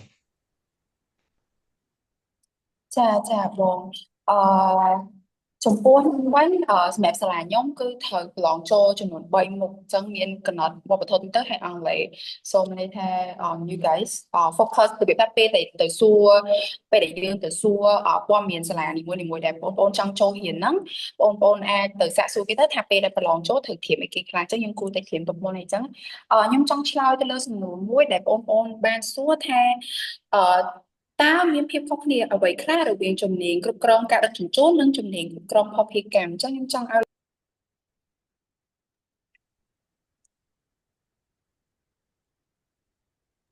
Alo ឃើញខ្ញុំឃើញដាច់ទៀតហើយមិញ sorry បងលោកគ្រូលើខ្ញុំអត់បង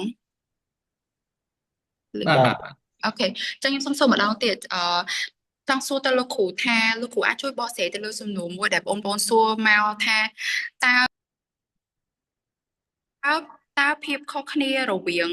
តើភាពខុសគ្នារវាងការដឹកជញ្ជូនហើយនិងជំនាញដឹកជញ្ជូនហើយនិងជំនាញភស្តុភារកម្មហ្នឹងខុសគ្នាបែបម៉េចលោកគ្រូ បាទសូមអរគុណសំណួរល្អមែនតើសំណួរនេះក៏ពីព្រោះដើម្បីងាយស្រួលក្នុងការសម្រេចចិត្តថាគួរតែរៀនសេដ្ឋកិច្ចដឹកជញ្ជូនឬក៏រៀន logistics អឺមែនតើlogistics វាក្តោបបាទវាក្តោបនៃការរៀនដឹកជញ្ជូនគ្រប់មធ្យោបាយទាំងអស់បាទតែបើសិនជាយើងរៀនដឹកជញ្ជូនបើសិនជា major ហ្នឹងគេថាដឹកជញ្ជូនផ្លូវគោកឬក៏ផ្លូវទឹកឬក៏ផ្លូវដែកគឺយើងរៀនតែមួយមុខហ្នឹងទេតែបច្ចុប្បន្ននេះបើតាមខ្ញុំដឹងសាកលវិទ្យាល័យឬក៏វិទ្យាស្ថានមួយចំនួនមុខវិជ្ជាដែលរៀនសេដ្ឋកិច្ចដឹកជញ្ជូនឬក៏ logistics នេះមិនសូវខុសគ្នាទេបាទមិនសូវខុសគ្នាទេអញ្ចឹងនិយាយឲ្យខ្លីរៀនមួយណាក៏បានដែរពីរហ្នឹងពីព្រោះនៅក្នុងហ្នឹងអឺ មុខវិជ្ជាដែល academic យកមកបញ្ចូលនៅក្នុងmajor ហ្នឹង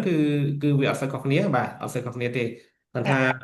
បាទគាត់ថាបើ logistics អាចថាលើសពាក់ព័ន្ធជាមួយនឹងការគ្រប់គ្រងឃ្លាំងទំនិញបាទការវេចខ្ចប់អីផ្សេងៗនេះបើនិយាយ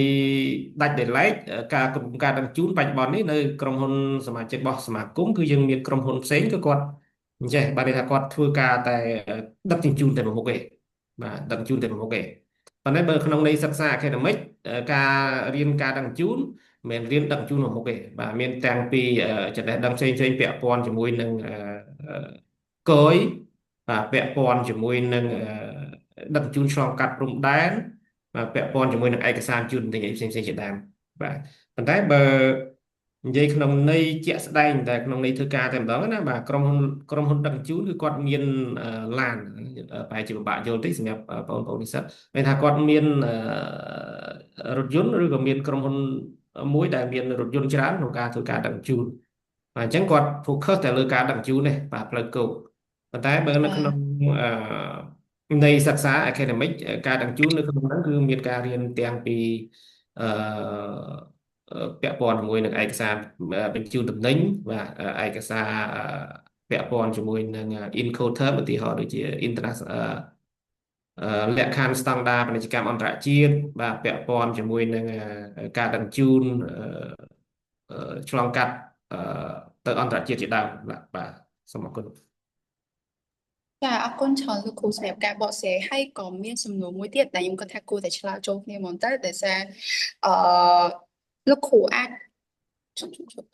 មានសំណួរមួយលោកគ្រូអាចជួយបកស្រាយថាតើរវាងភាពខុសគ្នារវាង supply chain automation ហើយនិង logistics and supply chain ណាលោកគ្រូខុសគ្នាបែបម៉េចលោកគ្រូបាទសូមអរគុណចាមែនតើទៅនៅក្នុងហ្នឹងបានន័យថាយើងបន្ថែមពាក្យ automation ឬក៏ automatic បាទបានន័យថាការងារ logistics ឬក៏ការងារ supply chain នេះគឺគេបន្ថែមបាទបានន័យថាបន្ថែមនៅការងារបច្ចេកវិទ្យាបាទបន្ថែមនៅ អឺ smart logistics ណានៅក្នុងហ្នឹងតែប៉ុណ្្នឹងឯងបាទពាក់ព័ន្ធឧទាហរណ៍ដូចជាសេវាកម្មវិកខ្ចប់ឬក៏ការងារឃ្លាំងទំនិញឧទាហរណ៍បាទនៅពេលដែលយើងធ្វើការនៅក្នុងក្រុមហ៊ុន logistics ឬក៏ supply chain មួយយើងច្បាស់ជាស្គាល់ហើយឃ្លាំងទំនិញអញ្ចឹងឃ្លាំងទំនិញគេអាចនឹងបញ្ចូលនៅ system មួយដែលជួយសម្រួលដល់ការងារការងារវិកខ្ចប់ឬក៏គ្រប់គ្រងទិន្នន័យ stock អីផ្សេងៗការងារដឹកជញ្ជូនដូចគ្នាបាទពីការដឹកជញ្ជូនដោយយើងប្រើប្រាស់តែទូរស័ព្ទដើម្បីទំនាក់ទំនងរហូតដល់មានការប្រើប្រាស់ app បាទ app មួយដែល keep tracking មានន័យថាតាមដាននៃការដឹកជញ្ជូនទំនិញរបស់យើងហ្នឹងពីឃ្លាំងទំនិញរហូតដល់ retailer ឬក៏រហូតដល់អ្នកប្រើប្រាស់ចុងក្រោយហ្នឹងគឺមានការប្រើប្រាស់បច្ចេកវិទ្យា automation នៅក្នុងផងដែរបាទហើយអរគុណច្រើនចាអរគុណច្រើនលោកគ្រូមួយទៀតក៏ជាសំណួរភាពខុសគ្នាដូចគ្នាតែសំណួរនេះខ្ញុំចង់សួរទៅបងសង្ហួរវិញគាត់សួរថាតើភាពខុសគ្នារវាង industrial engineering ហើយនិង logistics and supply chain management ខុសគ្នាអត់ឬក៏របៀបថាតាក់ទងគ្នាអត់បងវា relate គ្នាទៅអូប្រកែ major industrial engineering នេះខ្ញុំនៅរៀនហ្នឹងវាមានជំនាញណាមួយដែរនៅ Paragon ណាវាបែងចែក industrial engineering ផ្សេងinternational trade and logistics ផ្សេង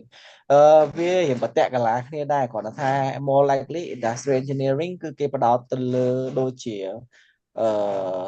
industry ណាមួយដើម្បីឲ្យគេអាចរៀបចំហេដ្ឋារចនាសម្ព័ន្ធ infrastructure មិនជាស្ពានថ្នល់អីទេគ្រាន់តែធ្វើម៉េចឲ្យចង្វាក់ chain មួយហ្នឹងវាប្រតិកាលាគ្នា smooth បាទនិយាយខ្លីគឺបែបហ្នឹងឧទាហរណ៍ថារោងចក្រមួយឬក៏វិស័យណាមួយគឺគេ engineer វាយើងស្គាល់ហើយពី engineer បាទគឺគេធ្វើម៉េចរៀនពីindustry មួយហ្នឹងឲ្យវាប្រតិកាលាគ្នាហើយគេរៀបចំដាក់អីបញ្ចូលដាក់ kit input អីបន្ថែមចូលទៅក្នុងហ្នឹងអញ្ចឹង more likely គេទៅ engineer industry មួយហ្នឹងឲ្យវាទៅបែបផែនមួយទៀតដែលវា more efficient យល់ទេ ចាបង បងស្រីវានឹងយល់ទេសាមញ្ញទេចង់ថាប្រហែលជាក្នុងហ្នឹងវាមាន curriculum រៀនផ្សេងទៀតអញ្ចឹងណាតែបើសិនជាចាប់យកចំណុចមួយហ្នឹងមកបញ្យល់វាអាចប៉ុណ្្នឹងឯងស្តៀងនឹង automation ដែរលោកគ្រូ អូខេអញ្ចឹង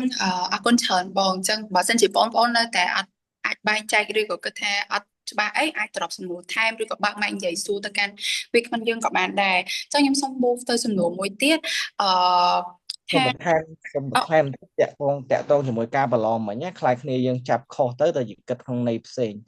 ប្រឡងចូលមិញហ្នឹងគឺមិនមែនថាតតែយើងប្រឡងតែប្រឡងធ្លាក់យើងអត់បានរៀនឬក៏ខាត់ពេលវេលាទេគ្រាន់តែយើងប្រឡងធ្លាក់អញ្ចឹងបើនៅ Paragon ដូចជាគេឲ្យចូល foundation year អាហ្នឹងក៏វាចំណេញដែរយើងទៅរៀនពីគ្រឹះមួយចំនួនដូចជាភាសាអង់គ្លេសគណិតវិទ្យាព្រោះមុខចំណេញណាក៏ដោយក៏ត្រូវការភាសានឹងដែរអញ្ចឹងយើងទៅប្រឹងផ្នែកនឹងសិនក៏បានដែរកុំឲ្យគិតថាអូខ្ញុំខ្សែអង់គ្លេសខ្ញុំទៅរៀនអត់កើតកុំគិតអញ្ចឹងណាបាទគាត់តែយើងបន្ថែមទេ ចាអរគុណច្រើនបងអញ្ចឹងខ្ញុំតាក់ទងជាមួយនឹងការចូលរៀននឹងដូចគ្នាដូចបងបាន mention តាក់ទងជាមួយនឹងអាហារូបករណ៍អញ្ចឹងខ្ញុំគិតថាបងប្អូននឹងមានរបៀបថាជាចម្ងល់ថាមានសាលាណាដែល offer ជាអាហារូបករណ៍មកកាន់បងប្អូនហើយមុនហ្នឹងដូចជាមានបងប្អូនម្នាក់ដែលគាត់សួរថាតើមានសាលាណាដែល affordable ក្នុងការរៀនអត់អញ្ចឹងវាអាចតាក់ទងជាមួយនឹងអាហារូបករណ៍ដែរអញ្ចឹងខ្ញុំចង់សួរទៅលោកគ្រូអាចលោកគ្រូsuggest ឲ្យបងប្អូនមែនទេលោក សូមសំណួរមួយសារទៀតមក សំណួរហ្នឹងថាតើមានសាលាណាខ្លះដែលគាត់ផ្ដល់ជាអាហារូបករណ៍ដល់បងប្អូនណាលោកគ្រូ បាទអរគុណច្រើនអឺ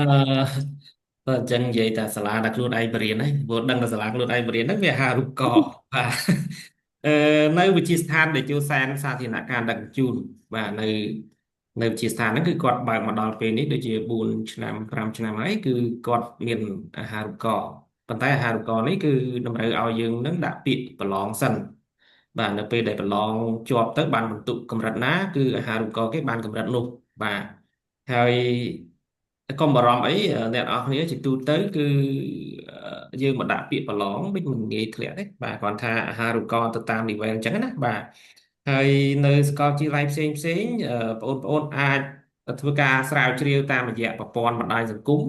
ឬក៏ការតំណែងទៅការខាង Cambridge នេះក៏គាត់អាចដឹងដែរអញ្ចឹងបច្ចុប្បន្ននេះខ្ញុំគិតថាងាយស្រួលណាកុំគិតស្មុគស្មាញណាបានន័យថាអឺស្វែងរកបន្ថែមតាមរយៈបណ្ដាញសង្គមបាទ Facebook Telegram ក៏ដូចជា website ក្តីបាទហើយបើបច្ចុប្បន្ននេះខ្ញុំស្គាល់ដឹងច្បាស់តែម្ដងគឺនៅវិទ្យាស្ថានជួសែនសាធារណការដឹកជញ្ជូនដែលមានស័យដ្ឋាននៅខាងក្រោយក្រសួងសាធារណការនឹងតែម្ដងបាទសូមអរគុណ ចាអរគុណច្រើនលោកគ្រូចង់សួរទៅកាន់បងសំហួរវិញបងមាន recommend អីថាមានសាលាណាដែលគាត់មានផ្ដល់ជាអាហារូបករណ៍ដែរអត់បង ខ្ញុំគិតថាដោយលោកគ្រូដែរមិនងាកចេញពីកន្លែងខ្លួនឯងគឺអត់ដឹងតែហ្មងឥឡូវឧបករណ៍មានវាច្រើនពេកអញ្ចឹងវាអាចខ្ញុំអាចផ្ដល់ជាគោលកំណត់ទៅវិញគំថាដើម្បីយើងងាយស្រួលណាបែរជាយើងទាំងអស់គ្នាទៅមើលពីជំនាញដែលខ្លួនឯងរៀនសិនឧទាហរណ៍ថាចង់រៀន logistics យើងទៅមើលទៅ research មើលlogistics នៅស្រុកខ្មែរមានសាលាប្រមាណដែលបរៀនសាលាគេខ្លះបន្ទាប់មកយើងទៅសួរសាលានឹង direct ហ្មងក៏បានដែរសាលា គាត់មានអាហារូបករណ៍នៅលើជំនាញមួយហ្នឹងអត់ព្រោះខ្ញុំគាត់ថាយើងចាប់ពីផ្នែកហ្នឹងទៅវិញវាងាយស្រួលក្នុងការស្វែងរកជាងយើងអាចមានវិធីសាស្ត្រផ្សេងទៀតយើងទៅសួរទៅរកនៅដូចជា chemic community ហ្នឹងក៏បានដែរព្រោះក៏មានអ្នកដែលគាត់ work នៅលើវិស័យមួយហ្នឹងឱកាសអាហារូបករណ៍នៅណាខ្លះទាំងក្នុងប្រទេសរហូតដល់ក្រៅប្រទេសទៀតឧទាហរណ៍ចឹងអាចទៅសួរ chemic ឬក៏សមាគមពាក់ព័ន្ធដែលឬក៏ព្រឹត្តិការណ៍ event ពាក់ព័ន្ធដែលគេធ្វើឡើងសម្រាប់កម្មវិធីសម្រាប់ឲ្យ fresh graduate ពី high school ជាព័ត៌មានល្អជាងពួកខ្ញុំប្រាប់ ចាអរគុណច្រើនបងតាមដែលខ្ញុំដឹងមានសាលាច្រើនដែរបងប្អូនអាចជ្រើសរើសដូចសាលា Paragon វិទ្យាសាស្ត្រនយោបាយសាធារណការដឹងជូនអាហ្នឹងតាមខ្ញុំស្គាល់មាន RUPP មាននំប៉ុន្តែបើសិនជាបងប្អូនចង់ explore more បងប្អូនអាចអឺចូលទៅក្នុងអឺ page របស់ ChemX ទៅគាត់មានអាការអាហារូបករណ៍ច្រើនដែលពួកគាត់ផ្ដល់ជាព័ត៌មានឲ្យបងប្អូនអញ្ចឹងណាអញ្ចឹងបងប្អូនអាចទៅសាកសួរទៅក្នុងហ្នឹងក៏បានទៅមើលព័ត៌មាននៅក្នុងហ្នឹងបន្ថែមក៏ល្អដែរអញ្ចឹងខ្ញុំចង់ move ទៅសំណួរមួយទៀតសំណួរដែលខ្ញុំគិតថាជា oh wait មុនហ្នឹងខ្ញុំទទួលបានសំណួរមួយនៅក្នុង chat សួរទៅបងសំភូហ្មងតើដោយសារបងសំភូឆ្លើយទៅលើសំណួរហ្នឹងគាត់សួរបន្ថែមថាចប់អ្វីបានគាត់ឃើញនៅក្នុងជំនាញ industrial engineering ហ្នឹងមាន logistics and supply chain management បង អូខេអាចនឹងច្រឡំឬក៏អាចនឹងអីដែរអញ្ចឹងណាប្រហែលជាមិនថាគេច្រឡំទេចង់ថាបើសិនយើងមើលមកផ្លែវាអាចនឹងច្រឡំmajor industrial engineering ដូចនិយាយទៅវាប្រតិកន្លាគ្នាដែរគាត់ថាមួយណាយើងយកវាជា subject ជា main subject logistics and supply chain វាអាចជា main subject ក៏វាអាចជាប្រធានបទមួយនៅក្នុង main subject ដែរដែលយើងត្រូវទៅរៀនពីអាហ្នឹងដែរព្រោះយើងអាច major industrial engineering យើងទៅរៀនអាហ្នឹងសុទ្ធពីអាហ្នឹងសុទ្ធទេវាត្រូវមានសេដ្ឋកិច្ចវាត្រូវមាន economic វាត្រូវមាន accountant និយាយស្រួលស្ដាប់គឺបែបហ្នឹងឯងមានថាបើសិនជាយើងទៅរៀន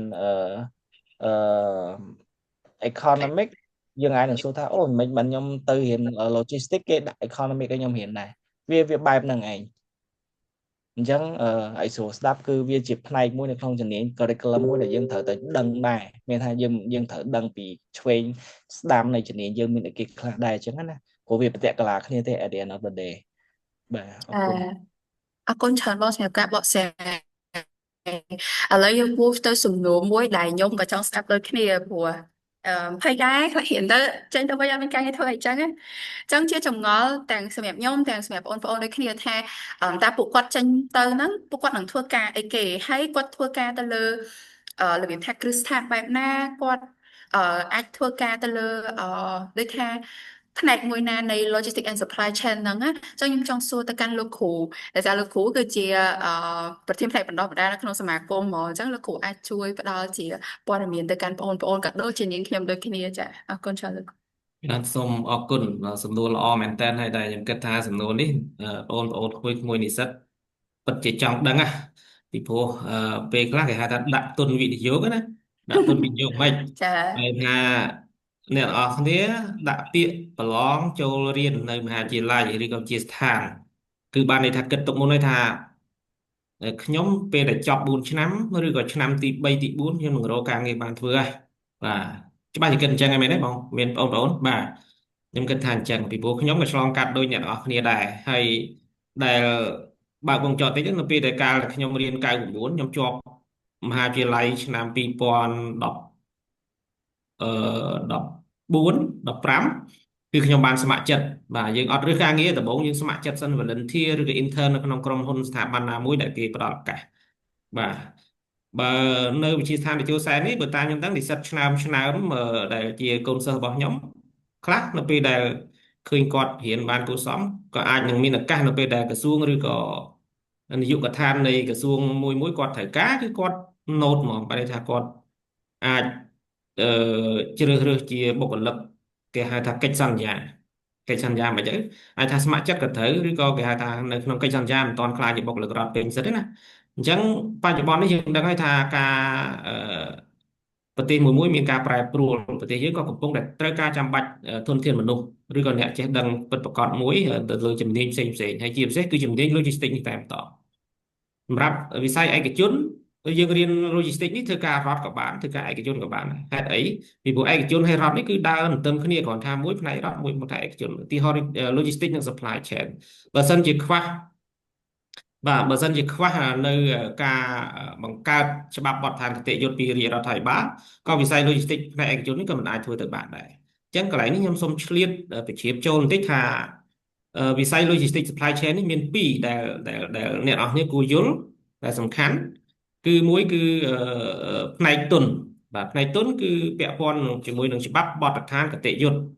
បាទច្បាប់បទដ្ឋានគតិយុត្តនឹងអីគេទៅหมายថាការរៀបចំតាក់តែងក្នុងការឲ្យប្រើប្រាស់នៅឧទាហរណ៍ដូចថាការប្រើប្រាស់ផ្លូវថ្នល់ការដឹកជញ្ជូនផ្លូវគោកផ្លូវទឹកតើតែមានច្បាប់បទដ្ឋានគតិយុត្តពីរាជរដ្ឋាភិបាលដែលគាត់បានតាក់តែងឡើងមកដែលយើងយកអនុវត្តជាមួយគ្នានិយាយខ្លីងាយយល់ទីដូចច្បាប់ចរាចរណ៍យើងប្រើប្រាស់ផ្លូវតើយើងយល់ពីច្បាប់ចរាចរណ៍ខ្លះដែរនឹងអញ្ចឹងណាអញ្ចឹងពាក់ព័ន្ធមួយ logistics នេះគឺមានពីរសូមបញ្ជាក់ជូនគឺរឹងហើយនឹងទុនបានន័យថាយើងចង់និយាយថាផ្នែកទុនបានន័យថាច្បាប់បទដ្ឋានគតិយុត្តការរៀនសូត្រហ្នឹងហើយមួយទៀតគឺហេដ្ឋារចនាសម្ព័ន្ធរឹងបាទផ្នែករឹងហ្នឹងគឺពាក់ព័ន្ធជាមួយនឹងផ្លូវថ្នល់ពលានយន្តហោះបាទកំពង់ផែជាដើមអញ្ចឹងពីរហ្នឹងក៏ដើរទៅគ្នានៅក្នុងនេះសម្រាប់វិស័យឯកជនគឺយើងដើរតួនាទីមួយគឺបម្រើសេវាកម្ម logistics បាទដឹកជញ្ជូនគ្រប់មធ្យោបាយទាំងអស់អញ្ចឹងនៅពេលដែលក្រុមហ៊ុនគាត់ធ្វើការវិស័យនេះច្បាស់ជាត្រូវការបងប្អូនដែលជានិស្សិតចប់មហាវិទ្យាល័យរៀនផ្នែក logistics និង supply chain ណាបាទរៀនមុខវិជ្ជា engineering ដែលមានបញ្ចូលនៅ course syllabus ផ្នែក logistics និង supply chain ក៏ត្រូវបាទប៉ុន្តែគាត់ថាបើយើង compare គ្នាឧទាហរណ៍ថាបើយើងរៀន4ឆ្នាំរៀន logistics និង supply chain តែម្ដង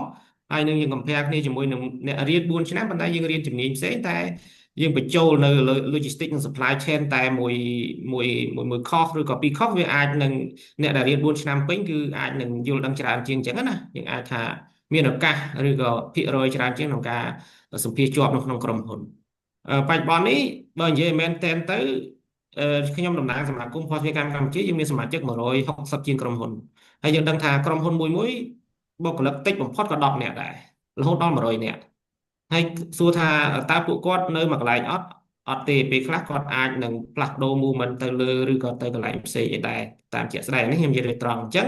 ច្បាស់ជាត្រូវការបុគ្គលិកផ្នែក logistics និង supply chain កន្លងមកគឺនិស្សិតដែលខ្ញុំធ្លាប់ជួបជំនាន់1ជំនាន់2ពេលនេះប្រហែលជាមិនទនេនេះគឺគាត់បានចូលធ្វើការក្រុមហ៊ុន logistics ដែលជាសមាជិករបស់សមាគមភស្តុភារកម្មអស់ទៅហើយបាទហើយ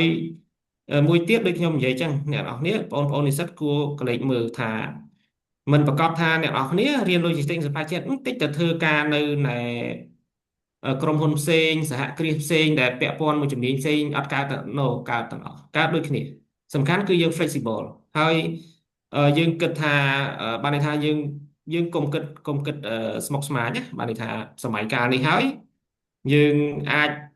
មានមិត្តភ័ក្តិមួយដែលនាំយើងរៀនដែលនាំយើងគិតទៅមុខជានិច្ចឧទាហរណ៍ណាអញ្ចឹងការគិតរបស់យើងក៏វាឆ្ពោះទៅមុខដែរហើយបណ្ដាញសង្គមបច្ចុប្បន្ននេះខ្ញុំគិតថានៅកម្ពុជាយើងមានច្រើនហើយអ្នកដែលមានឆន្ទៈក៏ដូចជាជួយកិច្ចការសង្គមស្ម័គ្រចិត្តក៏ដូចជាពិសេសគឺខាំមិចនេះដែលគាត់កំពុងតែជួយតម្រង់ទិសក៏ដូចជាផ្ដល់ឱកាសឬក៏ជួយការងារសង្គមច្រើនណាស់ដែលជួយជំរុញទឹកចិត្តបងប្អូនក្មួយនិស្សិតនេះឲ្យឆាប់សម្រេចចិត្តទៅលើអ្វីមួយបានបាទអញ្ចឹងសរុបមកគឺតម្រូវការនៃធនធានមនុស្សផ្នែកវិស័យ logistics និង supply chain នេះបច្ចុប្បន្ននេះគឺកំពុងតែត្រូវការហើយនឹងត្រូវការទៀតផងដែរបាទអរគុណអរគុណច្រើនលោកគ្រូអរគុណច្រើនលោកគ្រូសម្រាប់ការបកស្រាយខ្ញុំក៏រៀងធូរចិត្តដែរនិយាយថារៀនចប់អង្គទៅប៉ុន្តែខ្ញុំចង់សួរទៅកាន់បងសំហួរវិញដោយសារ as we know បងសំហួរគឺជា business ទៅលើ pair I think four like wow ចឹងខ្ញុំចង់សួរ experience បងវិញបងថាដូចថាអាចជា motivation inspire បងប្អូនថារៀនចប់ logistics ក៏បើក business បានដែរអញ្ចឹងបងអាច share experience ទៅកាន់បងប្អូនបានទេបង share experience អូខេមែនតើនិយាយពីរឿង share experience មិនបានរៀន SOX រៀន logistics ទៅធ្វើ business បាទមែនតើទៅការជំនាន់ខ្ញុំរៀនហ្នឹងវាមានឱកាសច្រើននៃការប្រកួតប្រជែងគ្នាដោយកម្មវិធីប្រកួតប្រជែងបែប start up បែបbusiness case solving អញ្ចឹងណាប្រហែលជាខ្ញុំឲ្យខ្លួនឯងទៅ explore នៅផ្នែកហ្នឹងហើយបានឲ្យខ្ញុំរៀនវឹកហាត់ពីរឿង business អីច្រើនជាងនៅក្នុងផ្នែក logistics អឺក៏ប៉ុន្តែត្រឡប់មកវិញវានៅតែ connect គ្នាអញ្ចឹងនៅពេលដែលទោះបីជាយើងទៅធ្វើ business ក៏ដោយក៏វាត្រូវការទាមទារឲ្យជំនាញ logistics ការគិតបែប logistics របស់យើងហ្នឹងចូលទៅដាក់នៅក្នុងbusiness ហ្នឹងដែរអឺបើនិយាយពីឱកាសការងារឬក៏ឱកាសនៃការ grow ទៅមុខទៀតនៅក្នុងវិស័យហ្នឹងខ្ញុំគិតថាធំមានវិសាលភាពធំមែនតើអឺដូចយើងនិយាយគ្នាមុនហ្នឹងបន្តិចចឹងថានៅគ្រប់ផ្នែកទាំងអស់នៃ supply chain គឺត្រូវការ logistics ហ្នឹងឯងអញ្ចឹងមានតែលើកទឹកចិត្តទាំងអស់គ្នាទេកុំបារម្ភមានថាបើសិនជាចាប់ជំនាញ logistics ភ័យព្រួយខ្ញុំគាត់ថាមិនបាច់ភ័យព្រួយទេជាក់ស្ដែងខ្ញុំរៀនចប់graduate ភ្លាមគឺមានឱកាសការងារច្រើនដែលក្រុមហ៊ុនមួយចំនួនគាត់បានផ្ដល់ឱកាសចូលធ្វើការណាមានទាំងក្រុមហ៊ុនកប៉ាល់ក្រុមហ៊ុន freight forwarding អីចឹងទៅចាស់ស្ដែងយើងចូល freight forwarding មួយឧទាហរណ៍គាត់តែយើងចូល freight forwarding មួយគឺចាប់ដើមយើងចាប់ដើមធ្វើ operation មួយចំនួនតែតមួយ import តែតមួយ export អីមួយចំនួនហ្នឹងក៏មានក្រុមហ៊ុនមួយចំនួនហ្នឹងគេចាប់អារម្មណ៍នៃការធ្វើការរបស់យើងទាញយើងទៅដែរចឹងនៅក្នុងហ្នឹងនិយាយសាមញ្ញមែនតើគឺការខ្ញុំអាចនិយាយបានថាឱកាសការងារគឺច្រើនមែនតើមានថា supply តិចជាង demand ខ្លាំងមែនតើពីមួយឆ្នាំទៅមួយឆ្នាំតាមខ្ញុំសង្កេតមើលនៅក្រុមហ៊ុន freight forwarding គឺគេព្យាយាមទាញគ្នាទៅវិញទៅមកតាមរយៈការឲ្យbenefit ទៅលើបុគ្គលិករបស់គេដោយការជំនាន់ខ្ញុំដែលខ្ញុំចាំបានជំនាន់ខ្ញុំធ្វើការហ្នឹងនៅក្រុមហ៊ុន freight forwarding មួយហ្នឹងមានក្រុមហ៊ុនកប៉ាល់មើសដែលគាត់បើកអា bonus ប្រចាំឆ្នាំកាលហ្នឹងល្បីមែនតើហ្មងគឺបុគ្គលិកគេគឺ bonus សាហាវមែនតើបាទអញ្ចឹងឱកាសក្នុងហ្នឹងច្រើនមានថាគេរូបភាពហ្នឹងគឺវាមានបង្ហាញឲ្យយើងឃើញថាក្នុងវិស័យមួយហ្នឹងគឺគេថែទាំបុគ្គលិកគេខ្លាំងណាស់អត់ងាយឲ្យបាត់ទេហើយគេចង់បានអ្នកដែលមានសមត្ថភាពអ្នកដែលខំប្រឹងធ្វើការអ្នកដែលគាត់មាន commitment ខ្លាំងមែនតើក្រៅពីវិស័យឯកជនក៏ផ្សារភ្ជាប់ដែរក៏មានវិស័យរដ្ឋដូចលោកគ្រូនិយាយមិញដែរគឺយើងនៅក្នុងសម័យកាលមួយដែលទាមទារឲ្យវាមាន logistic upgrade ហ្នឹងឲ្យវាខ្លាំងព្រោះបច្ចុប្បន្នយើងជាប្រទេសដែលនៅក្នុងកំពុងអភិវឌ្ឍចឹង logistic គឺចាំបាច់មែនតើខ្ញុំអាចចែកម្លែកតិចដែរកាលពីខ្ញុំរៀនចប់ហើយ COVID ហើយ2023ខ្ញុំបានទៅរៀនផ្នែកជើងសារគយទៅប្រឡងតែគេឲ្យយើងរៀនមួយខែផ្នែកជើងសារគយហ្នឹងសម្រាប់ខ្ញុំបបិសោតរៀនហើយខ្ញុំគិតថាវាសំខាន់សម្រាប់ជាពិសេសសម្រាប់ fresh graduate ដែលគាត់អាចទៅសិក្សាស្វែងយល់បន្ថែមពីនីតិវិធីបតវេតគយពីច្បាប់ទម្លាប់គយអញ្ចឹងទៅអញ្ចឹងយើងបានទៅដឹងស៊ីជម្រៅមួយទៀតថាអូដឹកជញ្ជូនមកឯកសារហេតុអីបានឯកសារនោះសំខាន់តើឯកសារត្រូវមានឯកសារអីគេខ្លះតើមានច្បាប់អីគេខ្លះនៅក្នុងអាស៊ាននៅក្នុងគេហៅថានៅពេលដែលធម្មតាយើងធ្វើការដឹកជញ្ជូនពីប្រទេសមួយទៅប្រទេសមួយ international trade ហ្នឹងគឺគេត្រូវមានច្បាប់បញ្ញត្តិ agreement ផ្សេងៗដូចជាអាស៊ានបូកអាស៊ាន RCEP ឬអីមួយចំនួនចឹងមានថាកិច្ចសហប្រតិបត្តិការរវាងប្រទេសនិងប្រទេសអាស៊ានបូក US អាស៊ានកូរ៉េអាស៊ានអីចឹងទៅគឺយើងយកអាច្បាប់ឯកសារទាំងអស់ហ្នឹងដើម្បីឲ្យខ្លួនឯងអាចទៅសិក្សាថាអូខ្ញុំយកអីវ៉ាន់ពីប្រទេសនេះមកពុនវាអាចនឹងប្រកួតប្រជែងបានក្នុងទីផ្សារអញ្ចឹងបកមកវិញធ្វើ business គឺត្រូវការនឹងចាំបាច់មែនតើបើសិនជាយើង import អីវ៉ាន់ពីអាមេរិកមកយើងដឹងហើយបច្ចុប្បន្នអាមេរិកពន្ធសូន្យត្រូវអញ្ចឹងឱកាសអីវ៉ាន់ពីអាមេរិកយកចូលក្នុងស្រុកប្រកួតប្រជែងមួយអីវ៉ាន់មួយចំនួនក៏អាចជាឱកាសដែរដោយសារពន្ធធ្លាក់តែពន្ធធ្លាក់វាមានប្រភេទពន្ធច្រើនទៀតអញ្ចឹងនៅក្នុងមុខវិជ្ជាប្រតិវេតគយធ្វើឲ្យយើងយល់ស្វែងយល់បន្ថែមទៀតនៅក្នុង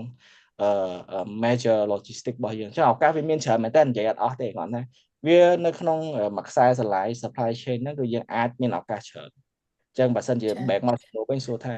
រៀនអាហ្នឹងបារម្ភអត់ខ្ញុំគាត់ថាអនាគតមិនបាច់បារម្ភទេខ្លាចតែខ្លួនឯងអត់តាំងចិត្តទេបាទអរគុណអរគុណច្រើនបងអរគុណច្រើនលោកគ្រូអឺហ៊ានធូរខ្លួនឯងដែរមិនស្ដាប់ឲ្យដឹងបានចំណេះដឹងខ្លួនឯងហើយធូរខ្លួនឯងដែរចឹងមានសំណួរបងអូនមួយគាត់សួរថាបង if we don't want if we don't get បើថាបើសិនជាគាត់ពេលដែលប្រឡងទី12ហ្នឹងគាត់អត់បាន good grade ក្នុង exam របស់គាត់ទេហើយគាត់អត់បាន scholarship ទៀតអញ្ចឹងពេលដែលគាត់រៀនបាន high GPA នៅក្នុង uni វិញណាតើគាត់អាចមាន chance get scholarship ពេលកំពុងតែរៀននឹងអត់អាចលោកគ្រូជួយបកស្រាយបានទេលោកគ្រូអាហ្នឹងបើតាមដឹងអាចខ្ញុំអត់ដឹងច្បាស់អាចសម្ហួរឬក៏ហ៊ុនមីអាចដឹងច្បាស់ជាខ្ញុំពីព្រោះអាហ្នឹងវាអាស្រ័យទៅលើគោលការណ៍របស់ជាស្ថានឬក៏សាកលវិទ្យាល័យមួយណាបាទអញ្ចឹងអាចចាឲ្យសម្ហួរឬក៏មីអ្នកបកស្រាយបាទគុណចាសម្រាប់សាលាខ្ញុំសូមមុនបងសំភួរ សូមនិយាយបងអញ្ចឹងសម្រាប់វិទ្យាស្ថានខ្ញុំអឺដូចជាអត់ពេលដែលយើងកំពុងតែរៀនហ្នឹងយើងអត់អាចទទួលបាន scholarship បានទេទោះបីជាយើង get recognized បាន high GPA ហ្មងប៉ុន្តែ let's say this យើងអត់បាន scholarship ទេប៉ុន្តែយើងបាន GPA ខ្ពស់ that's already achievement យើងធ្វើបានតែយើងបាន achieve មួយសម្រាប់ខ្លួនឯងអញ្ចឹងគេហេតុអីបានយើងត្រូវគិតរឿងហ្នឹងទៀតខ្ញុំnóiថា scholarship is something that បងប្អូនចង់បានខ្ញុំក៏ចង់បានដូចគ្នាគ្រាន់តែថាបើសិនជាយើងអត់បានក្នុងករណីយើងអត់បាន try your best នៅក្នុងការរៀនសូត្រវិញអញ្ចឹង at least you got another achievement also ក្នុងវិទ្យាសាស្ត្ររបស់ខ្ញុំហ្នឹងដូចជាគេប្រឡងដើម្បីបាន scholarship ដែរអញ្ចឹង it's not based on នេះទេអញ្ចឹងបើបងប្អូនពេលប្រឡងទៅបងប្អូនមើលមិនរៀនប្រឡងបានល្អអាហ្នឹងវារឿងមួយផ្សេងទៀតហើយណាសម្រាប់ឆ្លាញ់ខ្ញុំអញ្ចឹងខ្ញុំចង់សួរទៅបងសង្ហួរទៅលើសំណួរនឹងដូចគ្នាបង បាទពីខ្ញុំទៅខ្ញុំមិនច្បាស់ដែរកន្លែងហ្នឹងណាមានធ្លាប់មុននឹងយើងចូលរៀនយើងទៅ scholarship តែពេលដែលរៀនហើយដូចលើមិនមិននិយាយចឹងថាប្រហែលជាការផ្ដោតអារម្មណ៍របស់ពីខ្ញុំទៅការផ្ដោតអារម្មណ៍ដល់បងប្អូនទាំងអស់គ្នាគាត់ទៅផ្ដោតអារម្មណ៍ទៅលើកុំសូវផ្ដោតអារម្មណ៍លើ scholarship ខ្លាំងពេកចឹងណា of course scholarship វា help ហើយវាជួយកាត់បន្ថយចំណាយរបស់យើងចឹងទៅពីដើមទីមកតែបើសិនជាក្នុងអំឡុងពេលយើងសិក្សាហើយយើងងាកឆ្វេងងាកស្ដាំទៅរកសាលាដែលមាន scholarship យើងចោលសាលាដែលយើងកំពុងរៀនឬក៏អីបែបហ្នឹងខ្ញុំគាត់ថាយើងងាកចេញពីគោលដៅយើងឯងមានថាគោលដៅឧទាហរណ៍ថាទៅរៀន logistics ដើម្បីគោលបំណងអីគេមួយចឹងទៅស្រាប់ along the way យើងមើលឃើញ scholarship វាសំខាន់យើងអត់រកវិធីសាស្ត្រដើម្បីដោះស្រាយបើសិនយើងជួបបញ្ហាហ្នឹងយើងអាហ្នឹងគឺសម្រាប់ខ្ញុំគឺវាមានថាយើងងាកចេញពីគោលដៅយើងឯងយើងឲ្យ scholarship ឲ្យទឹកលុយហ្នឹងវាសំខាន់ជាងណាព្រោះមុនយើងចូលយើងត្រូវ design ឲ្យច្បាស់ហើយយើងអាចទៅរៀបានច្រើនទេមុនយើងចូលយើង design សាលាដែលខ្ញុំអាច afford បានប៉ុណ្ណាអញ្ចឹងទៅថាមែនតើទៅការបង់សាលាមួយហ្នឹងយើង afford បានហើយយើងតាំងចិត្តហើយក៏ប៉ុន្តែស្រាប់តែពេលចូលរៀនយើងឃើញ scholarship សំខាន់ជាងយើងងាកទៅសាលាផ្សេងបាត់ឬក៏អីបាត់អានោះវាធ្វើយើងខាតពេលវិញទេហើយយកដល់ខ្លួនឯងទៅដល់គោលដៅខ្លួនឯងបាទអរគុណ ចាអរគុណច្រើនបងសម្រាប់រឿងនោះដូចគ្នាដូចបងសង្ហួរនិងលោកគ្រូខ្ញុំដូចខ្ញុំបានប្រាប់បងប្អូនអញ្ចឹងប៉ុន្តែបើសិនជាបងប្អូនចង់មានឱកាសចង់បាន scholarship នៅខែ10នេះChemix Community គាត់ក៏បាន host នៅ special episode មួយដែល offline ណាអ្នកទាំងអស់គ្នាអាចទៅ join បានដែលមានអាហ្នឹងគឺជាកម្មវិធីមួយដែលមាន collaboration ជាមួយនឹងសហព័ន្ធនិស្សិតកម្ពុជានៅបរទេសចាំន័យថាមានការចូលរួមពីនិស្សិតទាំងនីតិ A B C D E ហ្នឹងគាត់មក give experience ថាគាត់គឺជាអ្នកដែលបានអាហារូបករណ៍មកអញ្ចឹងអ្នកនរគ្នាបើសិនជាចាប់អារម្មណ៍អាចទៅស្ដាប់ពី experience ពួកគាត់ក៏បានដែរបើសិនជាអ្នកនរគ្នា looking for scholarship ណាចាហើយអឺមួយទៀតខ្ញុំឆ្លើយសំណួរឯហ្នឹងរៀងនៅខាងលើដែរគាត់ថា which university is affordable and still has this major តាមខ្ញុំដឹងដូចមានវិទ្យាស្ថានរបស់ខ្ញុំហើយនឹង RUPP ហើយនិមហើយបើសិនជា Paragon ដូចជាគាត់មានឲ្យ scholarship ដែរអញ្ចឹងអ្នកគ្នាទៅសួរព័ត៌មានផ្ទាល់ទេ trying to find time ចំណេញនៅមាននៅសាលាណាខ្លះអញ្ចឹងទៅ trying to find សាកសួរព័ត៌មានពួកគាត់បន្ថែមទៅយើងអាចដឹងថែមទៀតអីចឹងអញ្ចឹងមានបងប្អូនណាដែលគាត់មានសំណួរបន្ថែមចង់តម្លាក់សំណួរអាចជួយបើក mic សួរក៏បានចង់តម្លាក់នៅក្នុង chat box ក៏បានពួកយើងនឹងឆ្លើយទៅលើសំណួរបងប្អូនបើសិនជាបងប្អូននៅមានសំណួរទៀតអ្នកគេមានសំណួរទៀតអត់តើវាគ្មិនរបស់យើងជាអ្នកជំនាញផ្ទាល់អញ្ចឹងឲ្យគាត់ឆ្លើយឲ្យហើយទៅក្នុងពេលយើងរួមចាំខ្ញុំសូមបន្ថែមបន្តិចពាក់ព័ន្ធជាមួយអាហារូបករណ៍មិនហ្នឹងណាវាដូចជាអញ្ចឹងវាយើងអាចទៅសួរនាំជាមួយនឹងសាកលវិទ្យាល័យសំណួរយកសំណួរមួយហ្នឹងទៅសួរសាកលវិទ្យាល័យមួយហ្មងទៅព្រោះពេលខ្លះស្ថាប័នមួយគាត់មានគោលការណ៍ផ្សេងគ្នាដែរឧទាហរណ៍ថាអូខ្ញុំបើសិនជាខ្ញុំរៀនខ្ញុំជាប់ commitment GPA ប៉ុណ្ណាតើខ្ញុំអាចទទួលបានអាហារូបករណ៍ប៉ុណ្ណាពីសាលាបានអត់អីចឹងទៅអាហ្នឹងស៊ីសងលើខ្ញុំគិតថាវាស៊ីសងលើការ request ឬក៏ការទៅសួរពីគោលការណ៍សាលាទេពីព្រោះពីមួយឆ្នាំទៅមួយឆ្នាំវាអត់ fix ទេវាមានថាព័ត៌មានវាអត់ដែលនៅថេរពិភពលោកវាវិលរហូតដែរអញ្ចឹងបើសិនជាយកបទពិសោធន៍តាំងពីប្រហែលដូចខ្ញុំតាំងពី4-5 ឆ្នាំមុនយកទៅឆ្លើយថាពីមុនខ្ញុំមានឥឡូវក៏ប្រកាសជាគេលែងមានឬក៏ពីមុនខ្ញុំអត់មានឥឡូវក៏ប្រហែលជាគេលើកទឹកចិត្តឲ្យវាមានឧទាហរណ៍អញ្ចឹងវាស៊ីសងទៅលើសម័យកាលមួយទៅគេថាតើគេផ្ដល់ឲ្យយើងអត់អញ្ចឹងណាហ្នឹងហើយអរគុណច្រើនចាអរគុណច្រើនបងអញ្ចឹងបងប្អូននៅមានសំណួរដែរទៀតអត់អាចជួយសាកសួរនៅក្នុង chat box or you can open your mic unmute ទៅយើងអាចសួរគ្នាបាន Any more question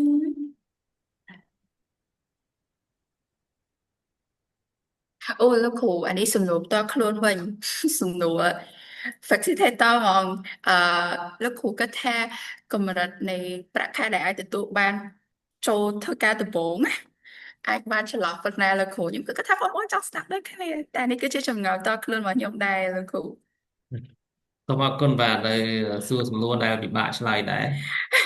អាចថា ចា ស្រួលក៏ស្រួលពិបាកក៏ពិបាកអញ្ចឹងហើយបានដោយសង្ហួរគាត់សុខចិត្តបើកក្រុមហ៊ុនខ្លួនឯងណាគេជឿគេ ចា បាទ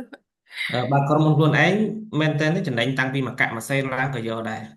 ប៉ុន្តែបើធ្វើការឲ្យគេមកកាក់ម៉ាស៊ីនអត់យកទេគឺយករយអញ្ចឹងហ៎អញ្ចឹងវាមានច្រើនផ្នែកនេះហើយក៏សូមជំរាបសារជាថ្មីបងប្អូនមួយថាពួកខ្ញុំគិតថាមិនមែនអ្នកជំនាញទេអ្នកជំនាញអត់ហ៊ានទទួលទេប៉ុន្តែគ្រាន់តែជាគ្រូបរិញ្ញាបត្រផ្នែកវិស័យនឹងហើយនឹងមានបទពិសោធន៍លើវិស័យនឹងទៅចុះតែអត់ហ៊ានទទួលទេអ្នកជំនាញខ្លាំងណាស់តែយើងដឹងហើយថាប្រទេសយើងទើបតែងើបមកហើយមកដល់ពេលនេះយើងក៏រីកចម្រើនបានគួរសមហើយវិស័យ logistics នេះដូចជំរាបចឹងថាពីមុនយើងទៅមានប្រហែលឆ្នាំចុងក្រោយនេះទេដែលរីកចម្រើនហើយទើបតែមាននេះក៏មិនមានច្រើនគ្រប់សាកលវិទ្យាល័យដែរអញ្ចឹងហើយតម្រូវការនៃការ demand ធនធានមនុស្សផ្នែក logistics ទៅតាមបណ្ដាក្រុមហ៊ុនសហគ្រាសផ្សេងហ្នឹងច្រើនបាទអញ្ចឹងការផ្គត់ផ្គង់ពីសាកលវិទ្យាល័យពាក់ព័ន្ធនឹង logistics supply chain នេះគឺនៅមានកម្រិតនៅឡើយអាហ្នឹងមួយដែលជាឱកាសដែលខ្ញុំគិតថាបងប្អូនមួយគួរតែជ្រាបហើយកន្លែងហ្នឹងថាបានន័យថាគេកំពុងតែត្រូវការអញ្ចឹងបើសួរថានៅពេលដែលជាប់ការងារ logistics start ដំបូងប្រាក់ខែប៉ុន្មានវាមានពីរទីមួយយើងចូលស្ម័គ្រចិត្តហើយអាចថាបើសិនជាទីផ្សារប្រកួតប្រជែងយើងអាចនឹងកុំចាំថាយើងបានការងារតែម្ដងតែយើងអាច social volunteer ឬក៏ internship សិនបច្ចុប្បន្ននេះខ្ញុំធ្លាប់បញ្ជូននិស្សិតទៅ internship នៅក្រុមហ៊ុនដោយសារខ្ញុំស្គាល់ប្រធានក្រុមហ៊ុនខ្លះអញ្ចឹងខ្ញុំក៏បានផ្ញើកូនសិស្សខ្លួនឯងឬក៏គាត់ស្នើមកខ្ញុំក៏ជួយពីព្រោះជាធម្មតាជាគ្រូបរិញ្ញាបត្រតែងតែចង់ឲ្យសិស្សមានអនាគតល្អជាទូទៅបាទគ្រប់គ្រូទាំងអស់ខ្ញុំគិតថាអញ្ចឹងខ្ញុំក៏មានឱកាសដែលជួយបានខ្ញុំជួយហើយនៅពេលដែលគាត់ស្ម័គ្រចិត្តដំបូងគឺគេនឹងផ្ដល់ជាគេហៅថាប្រាក់ឧបត្ថម្ភធ្វើដំណើរឬហូបចុកទីហោហ្នឹងអាហ្នឹងលក្ខខណ្ឌក្នុងការ internship បន្ទាប់ដែលយើងធ្វើការបានល្អប្រឹងប្រែងបាទយើងកុំខ្វល់អំពីប្រាក់ចំណូលដែលគិតថាអូចេញពីមហាវិទ្យាល័យ4ឆ្នាំដែរទៅស្ម័គ្រចិត្តគេឲ្យប៉ុណ្ណេះឲ្យប៉ុណ្ណោះកុំអាគិតអញ្ចឹងណាយើងគិតអំពីចំណេះជំនាញបទពិសោធន៍របស់យើងសិនហើយនឹងការធ្វើការឲ្យសហគ្រាសឬក៏ក្រុមហ៊ុននោះដូចជាផ្ទះរបស់ខ្លួនយើងចឹងបែរថាយើងយកចិត្តទុកដាក់ខ្ពស់មិនយូរមិនឆាប់3ខែទៅ6ខែយើងអាចនឹងក្លាយទៅជាបុគ្គលិកពេញសិទ្ធដែលប្រាក់ខែទាបបំផុតក៏អាចពី250ទៅតាមក្រុមហ៊ុនតូចឬក្រុមហ៊ុនធំបាទពីព្រោះក្រុមហ៊ុនសហគ្រាសយើងដឹងហើយថានៅខ្មែរយើងវាមានក្រុមហ៊ុនតាំងពីក្រុមហ៊ុនតូចមធ្យមនិងក្រុមហ៊ុនធំអញ្ចឹងក្រុមហ៊ុនតូចនិងមធ្យមមានច្រើននៅក្នុងស្រុកខ្មែរវាមានក្រុមហ៊ុនលក្ខណៈ family ក្រុមហ៊ុនលក្ខណៈគ្រួសារហ្នឹងបាទហើយនឹងក្រុមហ៊ុនអន្តរជាតិបើក្រុមហ៊ុនអន្តរជាតិជាធម្មតាគឺរាំងប្រាក់ខែអាចនឹងខ្ពស់ជាងហើយអញ្ចឹងតែយើងមានឱកាសចូលរួមក្នុងក្រុមហ៊ុនអន្តរជាតិឬក្រុមហ៊ុនគ្រួសារឬក្រុមហ៊ុន medium បាទអញ្ចឹងអាហ្នឹងប្រាក់ខែវាអាចថាលើសឬខ្វះតាមហ្នឹងមួយទៀតវាអាស្រ័យទៅលើអ្នកនរនេះចេះជំនាញ logistics និង supply chain ប៉ុន្តែអង់គ្លេសហើយនិង computer យើងរៀងមានកម្រិតអាហ្នឹង qualification យើងហ្នឹងក៏ប្រាក់ចំណូលរបស់យើងហ្នឹងក៏វាតាមហ្នឹងដែរប៉ុន្តែបើសិនជាយើងចេះ logistics និង supply chain ខ្លះយើងចេះទំនាក់ទំនងល្អយើងចេះcomputer ខ្លាំង be flexible ជំនាញអង់គ្លេសយើងប្រើការបានជាពិសេសយើងចេះចិនទៀតបាទចេះចិនមួយទៀតអឺគឺខ្ញុំគិតថាហើយនឹងរបៀបធ្វើការរបស់យើងឆ្លាតបាទអាចធ្វើការបានលឿនល្អហើយមានប្រសិទ្ធភាពអញ្ចឹងប្រាក់ខែខ្ញុំគិតថាមិនយូរអាចឆ្នាំទី2ចូលឆ្នាំទី2យើងអាចឡើងខ្ពស់ដែរមិនហ៊ានថាប្រហែលនេះដូចខ្ញុំនិយាយអញ្ចឹងវាអាស្រ័យទៅលើក្រុមហ៊ុនទូចក្រុមហ៊ុនមធ្យមឬក្រុមហ៊ុនធំបាទតែនៅ start up ដំបូងអាចបើជាបុគ្គលិកតែម្ដងគឺអាច200 250 300តាមជាក់ស្ដែងហើយបើ intern យើងអាចទៅតាមប្រាក់ឧបត្ថម្ភបាទអរគុណ ចាអរគុណច្រើនលោកគ្រូ personal question but thanks for លោកគ្រូចឹងយើងមកដល់ទីបញ្ចប់ហើយប៉ុន្តែចង់ថតរូបជុំគ្នាអាចបងប្អូនបើក cam ថតរូបជុំគ្នាបានអត់សូមបង្ខំបាទអុយគ្រាន់តែកុំអាចចាញ់បើក cam តិចមកថតជុំគ្នាសិនកុំអាចហត់ចោល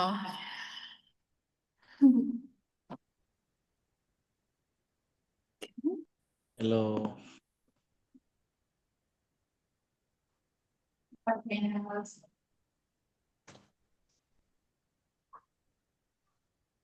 มีท็อปจนแค่เว้ย បាទកុំខ្មាស់អៀនអីសម័យនេះខ្មាស់អៀនអីទេបាទសិតតែគេហៅអី Gen Z ហ៎ Gen Z ហ៎ បាទ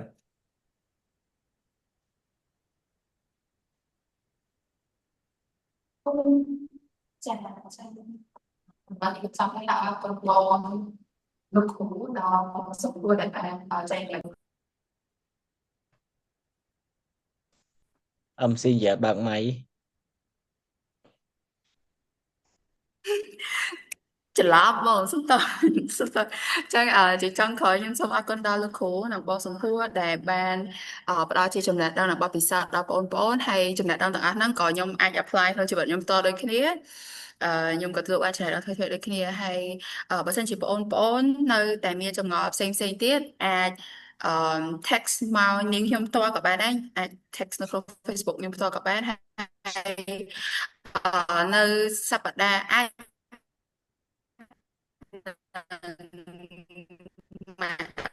សប្តាហ៍ក្រោយក៏ថ្ងៃណា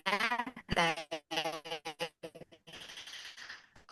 មាន workshop ថ្មីមួយទៀតចឹងក៏អាចតាមដាននៅក្នុង page របស់ Chemist Community បានអញ្ចឹងឥឡូវយើងមកដល់ទីបញ្ចប់ហើយចឹងសូមអរគុណអ្នកទាំងអស់គ្នាទៀតទៅជម្រាបលាលោកគ្រូ លាលោកគ្រូបង ជម្រាបបង បាទអរគុណជួបគ្នាថ្ងៃក្រោយទៀតអត់អីទេបាទ